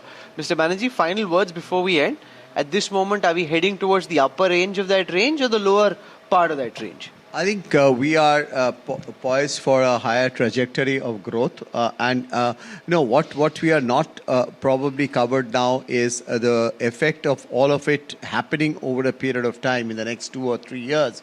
All of what we have seen in the budget, the FTAs, the demand factors that open up, the investment that comes into India, the export potential of it. If you add or the sigma, all of this really makes us poised for I am optimistic that it is going to be a 7+% growth. Also, the good thing is, I think Anand Nageshwaran and his team, as also the finance minister, so conservative in their target setting that rather than taking big aggressive numbers, they keep it conservative and like to surprise on the upside, which is a good way of doing it. It reminds me of people who want to talk less and deliver more.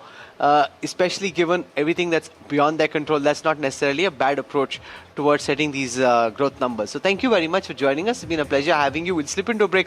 We'll have a lot more for you on our continuing coverage of the budget for fiscal year 27. Stay with us.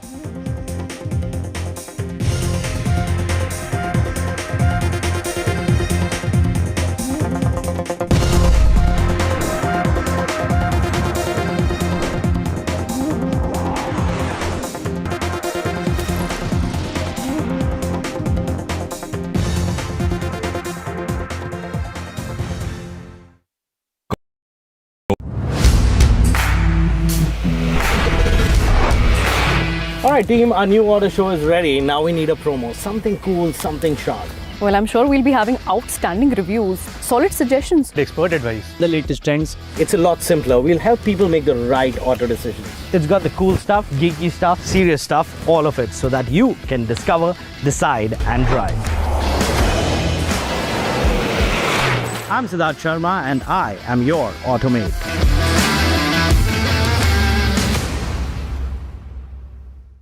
Across the country, he has tracked the pulse of power from Washington to Korea. Witnessed history being made in global capitals and conflict zones. Brought clarity to complex issues of national security and international affairs. Aditya Raj Kaul, covering international affairs like no one else. Only on NDTV network. Straight from the heart of the newsroom to the core of the stories shaping your world. Join me, Gargi Rawat, as I track all the developments as they break. Live from the NDTV newsroom, weekdays at 4 p.m. I don't sugarcoat. I shoot straight and tell you stories the way they need to be told. Unfiltered, unafraid, unmissable. That's how I roll. Watch me, Priyanka Deo, on NDTV World. Namaste.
of Kargil, the fury of Operation Sindhu, so many attacks, the chaos and cries of disaster zones, to fighter jet cockpits, and the world's most defining interviews. It's incredible. He has seen history break.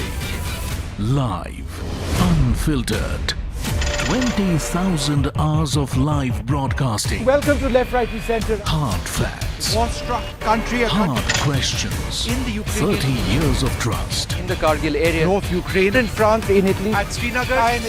Vishnu Shom for NDTV. Vishnu Shom. Only on NDTV.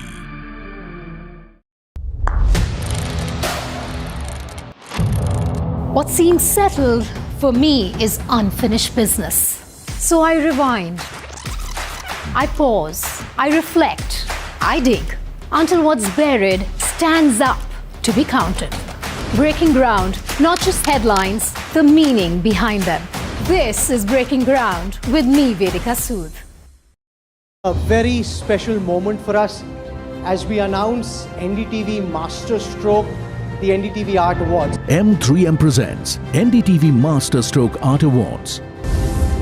An odyssey of creative brilliance where the masterpiece meets its ultimate recognition. NDTV bringing this subject forward would have a great integrity of putting it forward where people could understand the importance of art. This award that is being started, I'm sure is going to be amazing. Art for India and for Indians is an expression of our Atmanirbharta. It's actually quite a formidable jury, so I think we'll reveal a lot more as we go along. This is an amazing platform, I think, today what you're doing. I have always had this inclination towards art, and if we don't collaborate and bring those artists forward, give them a platform, who else will?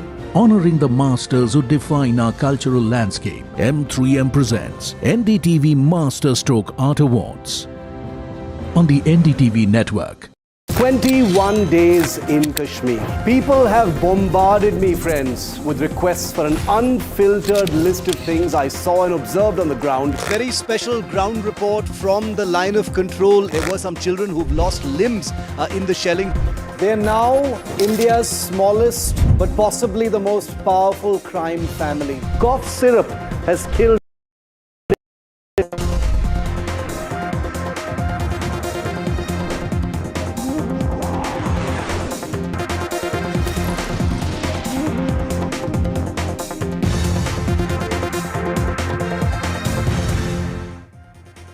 Finance Minister Nirmala Sitharaman's 9th consecutive budget, where the focus was on building on India's Goldilocks moments, the correct economic fundamentals leading towards the larger growth roadmap. I'm Gauri Dwivedi. You're watching NDTV's rolling coverage of Budget 2026.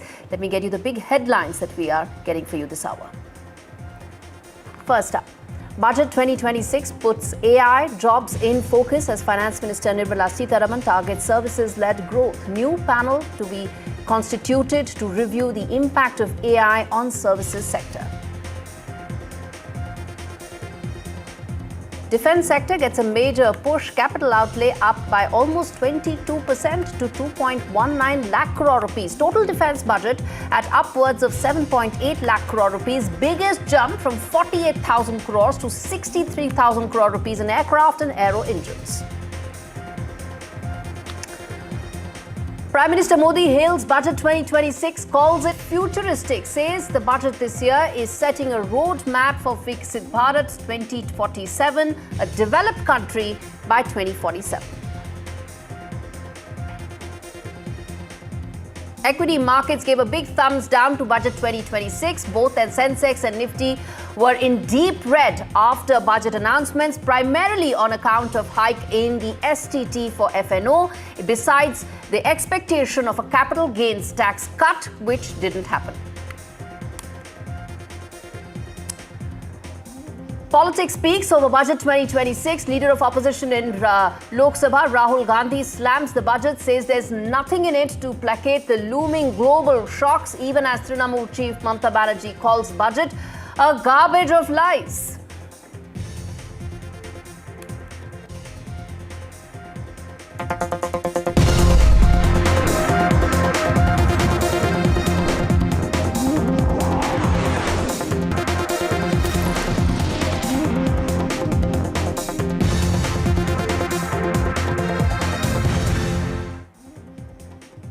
Almost 90 minutes. Finance Minister Nirmala Sitharaman's speech this year, her 9th consecutive as Finance Minister, where she presented Union Budget today. The focus this time was clearly on Viksit Bharat 2047, essentially a goal to make India a developed country at the 100th anniversary of its creation. In some of the key announcements that were outlined by the Finance Minister today, it said that the record capital expenditure laid out at 12.2 lakh crore rupees could be the big game changer. Effective capex now is at about 4.4% of the budget. There was also a lot of focus on boosting semiconductors with the Semicon 2.0 scheme being announced. Manufacturing was the other big thrust area in this speech today with an allocation of 40,000 crore rupees. There's also tax holidays for firms setting up data centers in India till 2047, the longest tax holiday that anyone has in fact seen. In terms of AI preparedness, the budget also allocated for a special AI tool for farmers.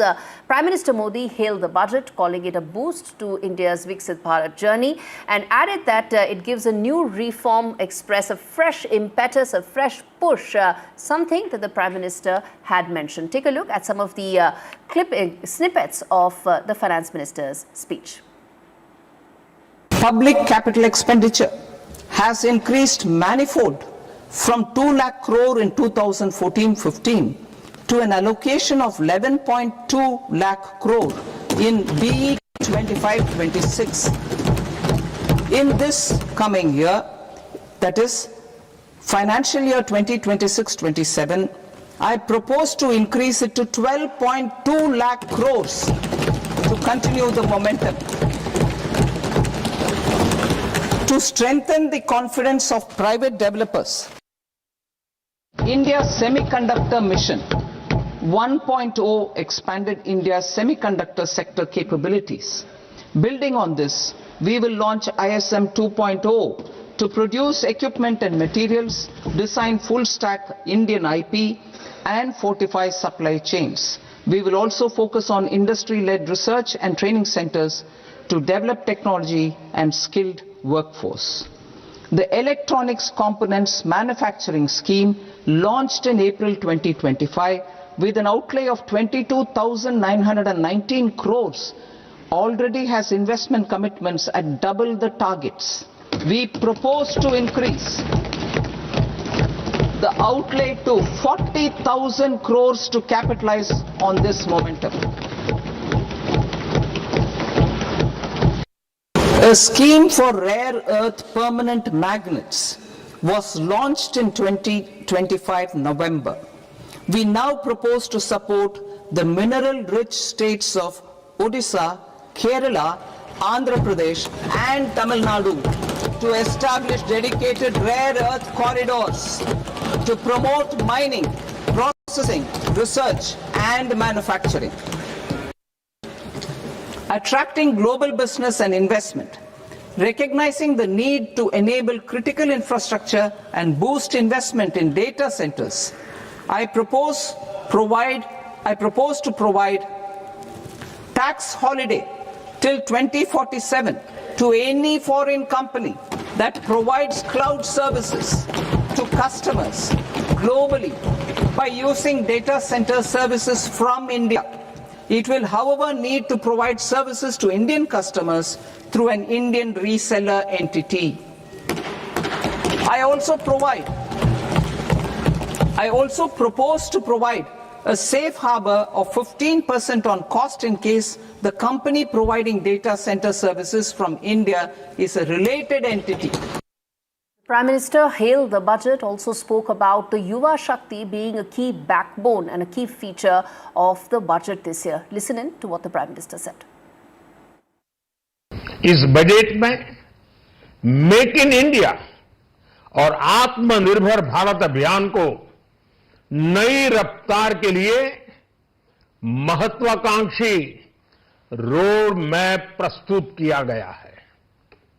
इस budget में नई उभरती industries यानी sunrise sectors को जिस मजबूती के साथ समर्थन दिया गया है वह अभूतपूर्व है। Biopharma Shakti mission, Semiconductor Mission 2.0, Electronic Component Manufacturing Scheme, rare earth corridor का निर्माण, क्रिटिकल मिनरल्स पर बल, टेक्सटाइल सेक्टर में नई स्कीम, हाईटेक टूल मैन्युफैक्चरिंग को बढ़ावा, चैंपियन एमएसएमई तैयार करना, ये फ्यूचरिस्टिक है, देश की वर्तमान और भविष्य की आवश्यकताओं का ध्यान रखती है।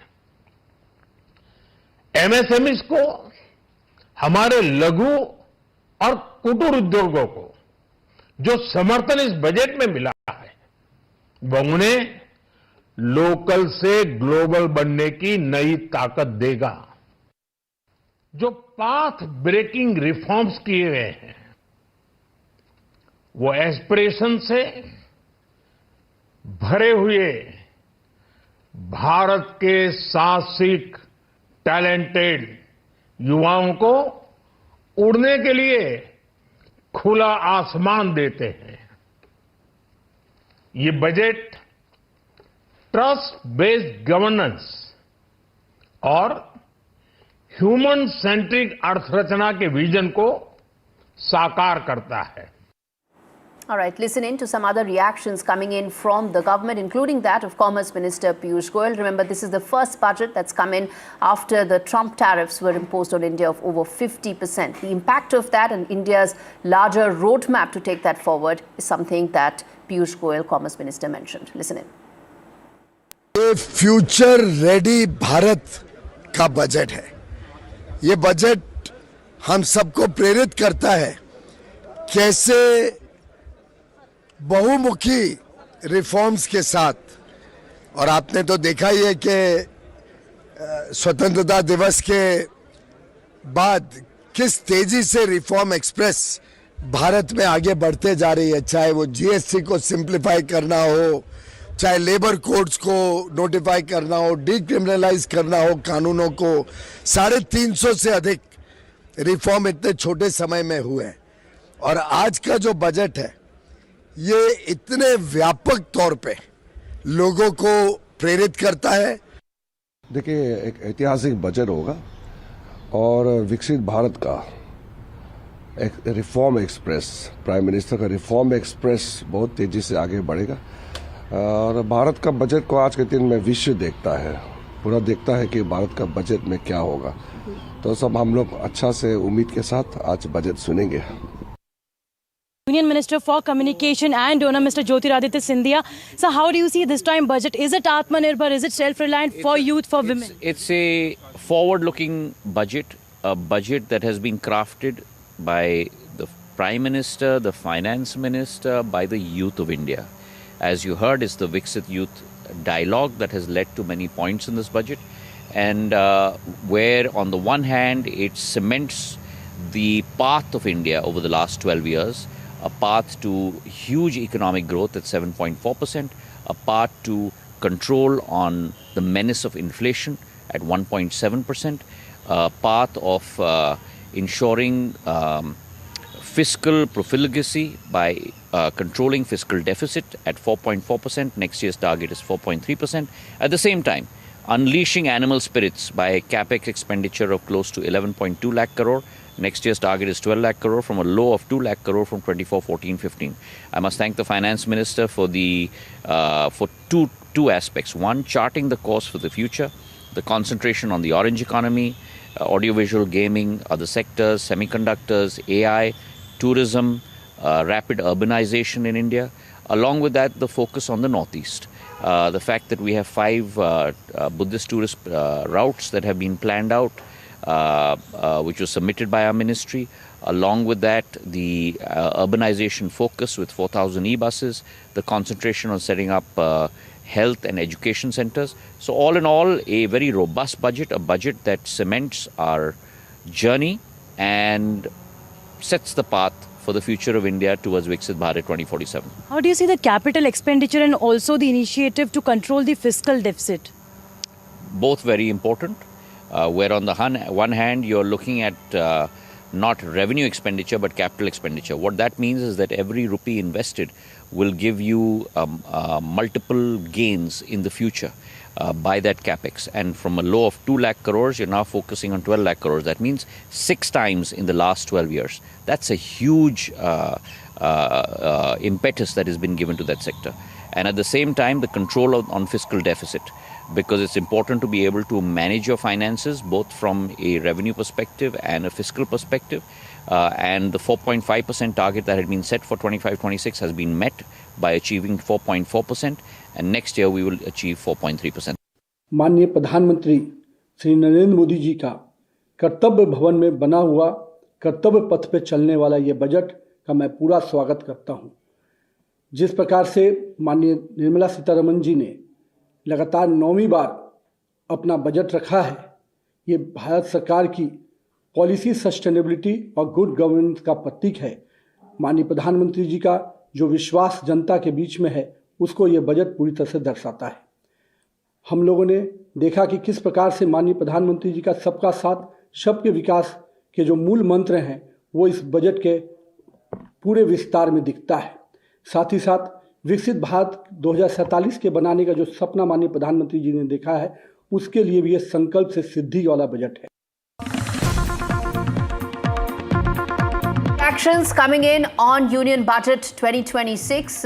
Leader of opposition in Lok Sabha, Congress leader Rahul Gandhi has hit out at the BJP government over the budget this year. He said that this is youth without jobs, falling manufacturing, investors pulling out capital, household savings are plummeting, farmers in distress, looming global shocks, all ignored. A budget that refuses course correction and blind to India's real crises. This is what Rahul Gandhi has put out in his critique of the budget. In fact, let's listen in to what exactly the Congress leader said there.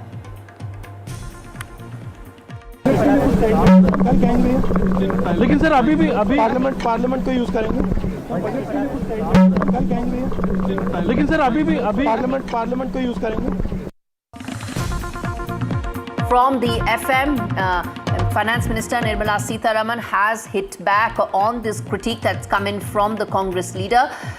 She said that the fundamentals of the economy remain strong, and that has come out even in the economic survey.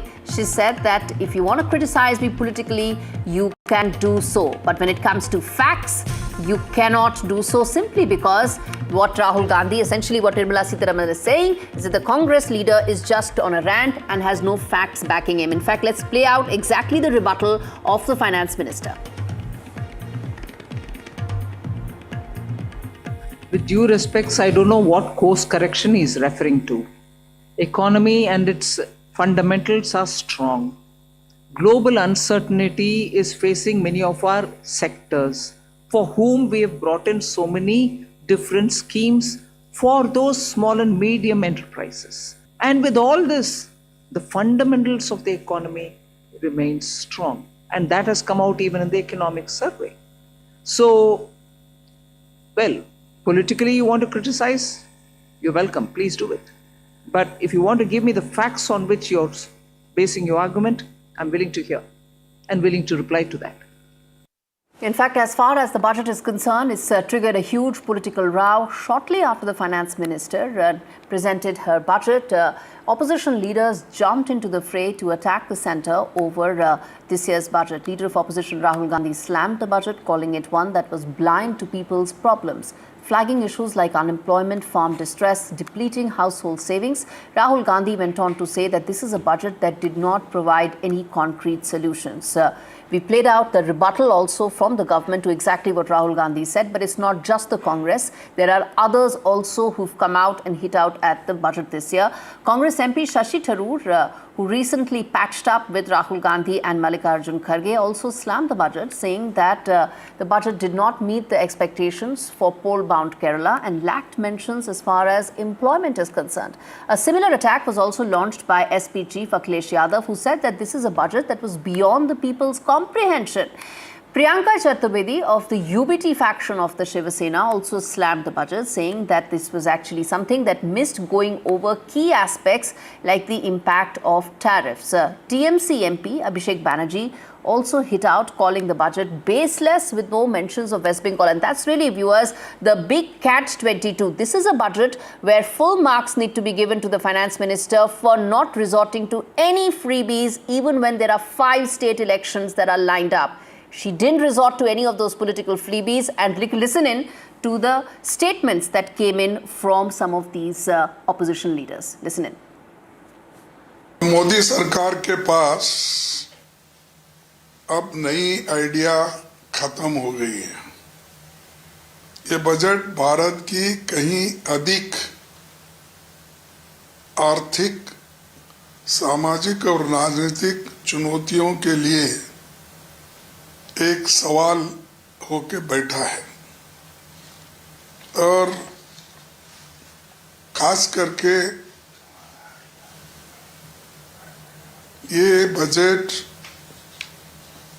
गरीब तबके के लिए इसमें कुछ नहीं है। Inflation control करने के लिए भी इनका कोई समाधान, सकारात्मक कोई सलाह या कोई कदम उन्होंने नहीं दिखाया।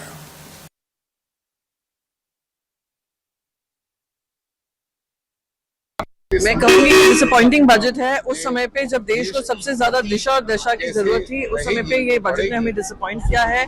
निफ्टी से लेकर बॉम्बे स्टॉक एक्सचेंज में सारे सेक्टर्स लाल में हैं, तो दिखा सकता है कि जो उनकी अपेक्षा थी उसके अनुसार नहीं हुआ है ये बजट। साथ ही साथ considering the turbulent times we live in, we were hoping for more substantial policy to overcome these challenges. वो भी नहीं दिखा है।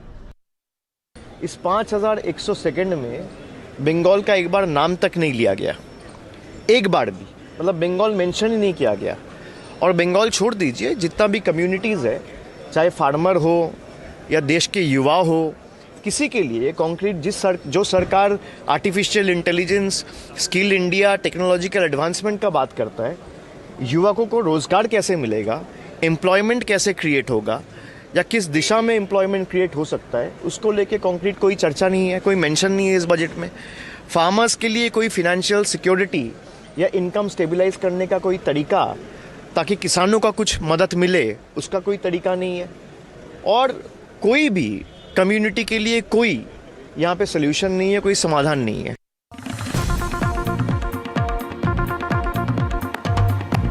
All right, more news coming in, more political reactions coming in, this time from the DMK, which has said that it's not a favor that they are asking, it's their right to a voice. Essentially, the Tamil Nadu government is saying, the DMK is saying that every year Tamil Nadu pays billions of rupees in taxes, yet all it gets in the budget are mere crumbs, ignoring everything from Coimbatore to the Madurai Metro to student education funds is an act of disrespect to people of Tamil Nadu. Remember, earlier in the day, you had the Tamil Nadu Chief Minister saying that states should actually get 50% of the finances, even as the Finance Commission has mentioned 41%, something that the union government has stuck to.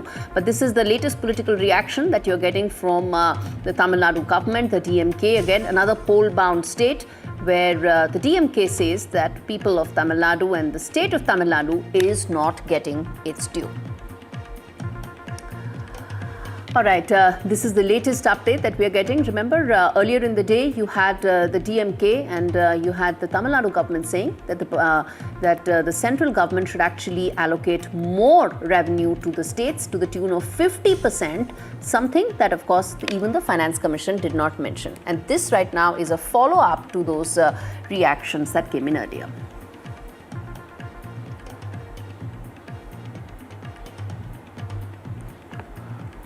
All right, we have Rishi Shah, who's an economist at the Grant Thornton. We have Dr. Nishant S. Mehta, who's a chartered accountant and global wealth and tax strategist. Managing partner of Nishant S. Mehta Company. We have Sana Afri, founder and CEO of Beyond the Loop. Ashutosh Nath, who's a CA at Tradewin, Shantanu Sen Gupta, banking and finance expert, and former HSBC Amro Bank. So you can see it's a powerful lineup, and completing that lineup is Anshuman Magazine, a chairman and CEO of CBRE. Thanks so much, all of you, for taking out the time and joining me. In fact, Mr. Anshuman, let me start this with you. While, of course, we've had some time to now dissect and also get more details as far as what the budget said. You had the finance minister also complete her press conference where she said that this is essentially a budget that takes the government and takes the larger roadmap towards Viksit Bharat 2047. Your reaction?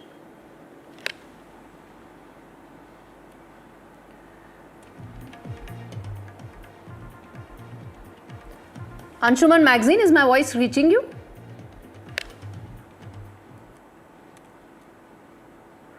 All right, we'll fix that in just a bit. Rishi Shah, why don't you take that question? The fact that the FM said that this is essentially the roadmap for Viksit Bharat 2047. Anything in the budget data that you've been able to identify since the budget speech ended that you want to now focus on? I think the whole budget is about 2047 and for delayed gratification. One of the interesting points that the economic survey had made that, we should work towards delayed gratification and work on our fundamentals. And that's what the budget has fundamentally delivered. The last year was all about, reforms on the demand side, wherein you gave a push to income tax, exemption limits. You actually brought down prices via the GST reforms. Now, this year is on the supply side of things, wherein you want to build up your infrastructure, your capital goods sector, your MSMEs, bring in new technologies. So I think it's a very well-made budget. It's actually not populist in any way. And it's looking at a scenario wherein there are uncertainties, but you're still trying to prepare the fundamental, levels of growth that will actually push you ahead for the longer period of time. Of course, the budget has a long-term view in terms of where do you take the economy, where do you take the country in terms of the aspirations towards 10 trillion, 15 trillion, 30 trillion. But in terms of the nitty-gritties, there are four very important aspects. I think that needs to be identified. Nishant Mehta, let me start with you, which is around the expectation that last year was the year when there were massive tax breaks that came in for the individuals. This year, the focus has been more in terms of the IT services, more in terms of streamlining, ensuring that the regulatory issues that really overpowered the individual individual taxpayers weren't the case.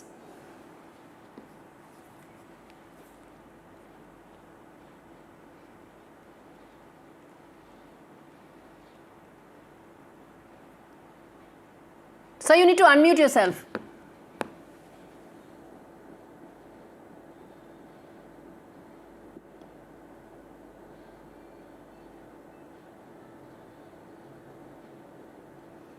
Sir, you are on mute. Please unmute yourself, sir.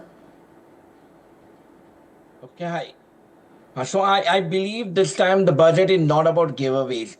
It is more about flexing the plumbing tax laws, compliances, capital allocation, and reporting. It is a quiet reset and not a headline budget. The last time it was all about giving away the relief and all that. But this time the new tax regime is coming in place from 1/4/2026. So it's a reset and it is not a headline budget. So you won't have too much of tax benefit. But whatever is there is a great budget. I will personally feel it is not about an instant applaud. It is about reducing friction in the system, more compliances, and more tax-free and ease of living. And that's the I'll tell you what this is, Mr. Mehta. I'm going to slip into a break, but I want all of you to stay with us because our viewers want to know exactly what that fine print of the budget is. We heard the speech. It's now time to decode some of that fine print, most of which, of course, centers around, like our viewers watching this, that when you go and pay your taxes, that now you have a freedom to extend it. There will not be any of those massive clampdowns that were there earlier, and that relaxation is actually a very important message. We're going to dwell on this further. A quick break.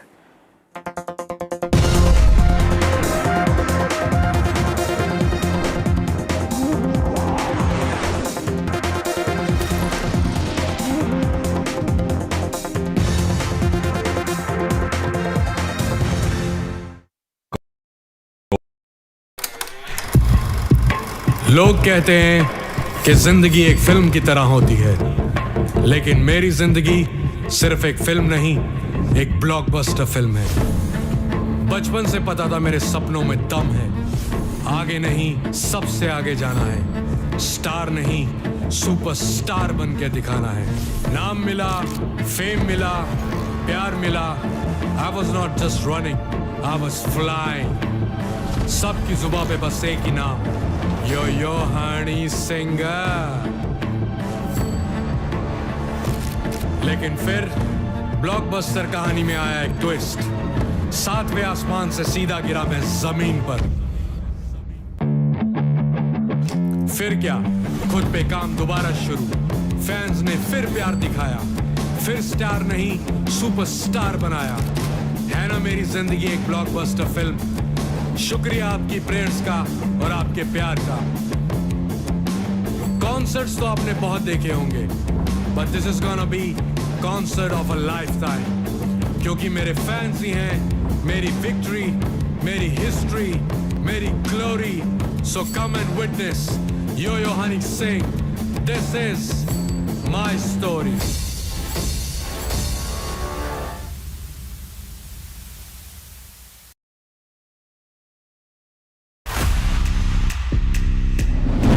The NDTV Golf Pro-Am, in partnership with PGTI, comes to you from the heart of South Mumbai at the historic Willingdon Sports Club. The city's classic layout provides the ideal canvas as India's finest golfers share the fairways with the country's top corporate leaders. Mumbai style. Watch at these heights.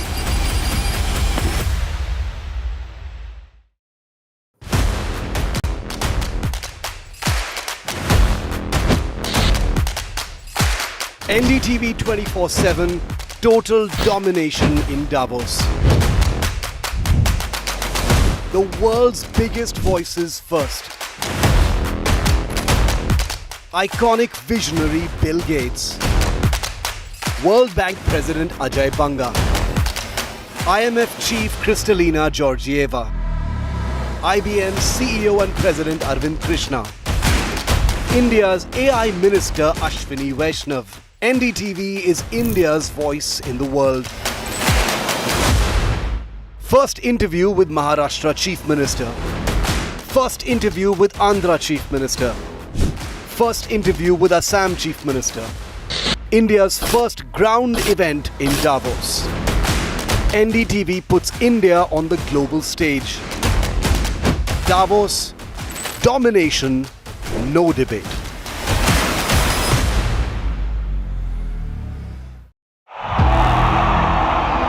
को यहाँ से जाना ही होगा। जय मां Durga. There is no bigger battle in 2026, and nobody has reported Bengal like I have. Buckle up for an unforgettable election thriller. Will the BJP breach Mamta's fortress? TMC जावे, BJP आसमे। Can Didi fight off her life's biggest challenge? BJP double engine सरकार এই লড়াই বাঁচতে হবে।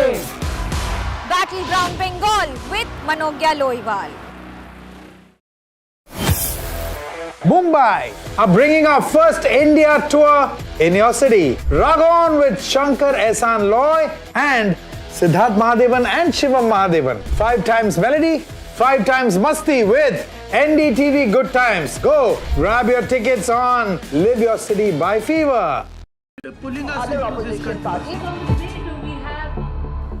They argue, I conclude. They deflect, I drill down.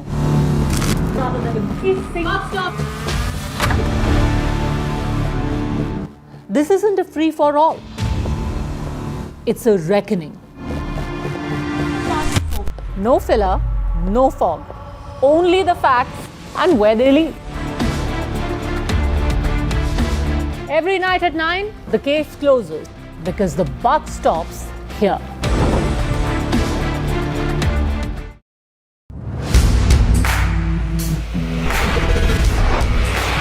All right, team, our new order show is ready. Now we need a promo. Something cool, something sharp.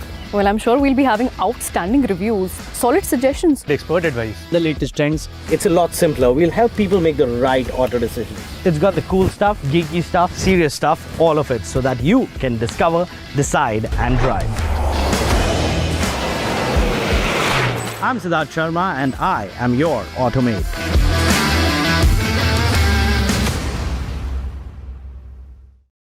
Across the country, he has tracked the pulse of power from Washington to Korea. Witnessed history being made in global capitals and conflict zones. Brought clarity to complex issues of national security and international affairs.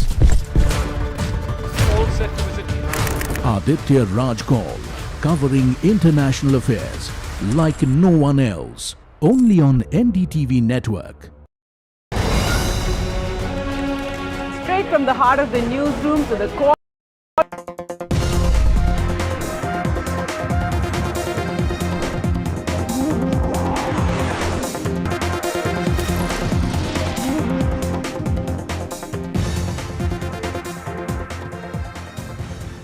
All right, Anshuman Magazine of the CBRE with us on the broadcast. There are two aspects that I want to focus on. Anshuman, to you first, which is around the fact that when you talk about capex, when you talk about the 12.2 lakh crore, you talk about the real estate sector, the expectation is that it kickstarts and starts the larger cycle of investment and growth in the country. Your thoughts on the capex investment, and more importantly, anything in the fine print of the budget that you've identified specifically for the real estate sector? Yeah, absolutely. Any investment going to infrastructure has a multiplier impact. The budget talked about revival of tier 2, tier 3 cities, towns. That'll make a big difference when the money really goes in there. The entire connectivity of waterways, freight corridors, highways, that's going to make a big difference. There's a risk fund which was announced for developers of infrastructure. I think once we know the details, that could be helpful. But one key and a major announcement, I don't think it has been fully understood. The impact of it is the REIT and InvIT structure for CP SC assets, which really means that the central government's assets can be now monetized under a REIT and InvIT structure. So can you imagine that if you look at Government of India, state governments, central government agencies, PSUs, they're sitting on huge, they're the biggest owners of land real banks. estate. They have lakhs of crores of land banks. Not only land banks, but buildings, offices, warehouses, huge real estate across, be it office, be it industrial. And if those can be monetized and move from a non-productive or they say use right now to productive, it's going to unleash. And if this model works, it can be used for across India and government thing. And I think that will be a huge needle mover. And especially now, mutual funds will start soon, will be allowed to invest in REIT and InvITs like a equity. So even a lot of the mutual fund money. Putting it very simply for our viewers, that tapping another possible funding avenue with the REITs that the budget really offers here. How much of that is going to happen in the next financial year? We're going to come back and touch on that. And also on the big banking sector. Shantanu, I'm going to touch upon that as well as to, how do you make Indian banking sector future ready or shock proof really, as that is what the big aspiration is. A quick break, we return with that.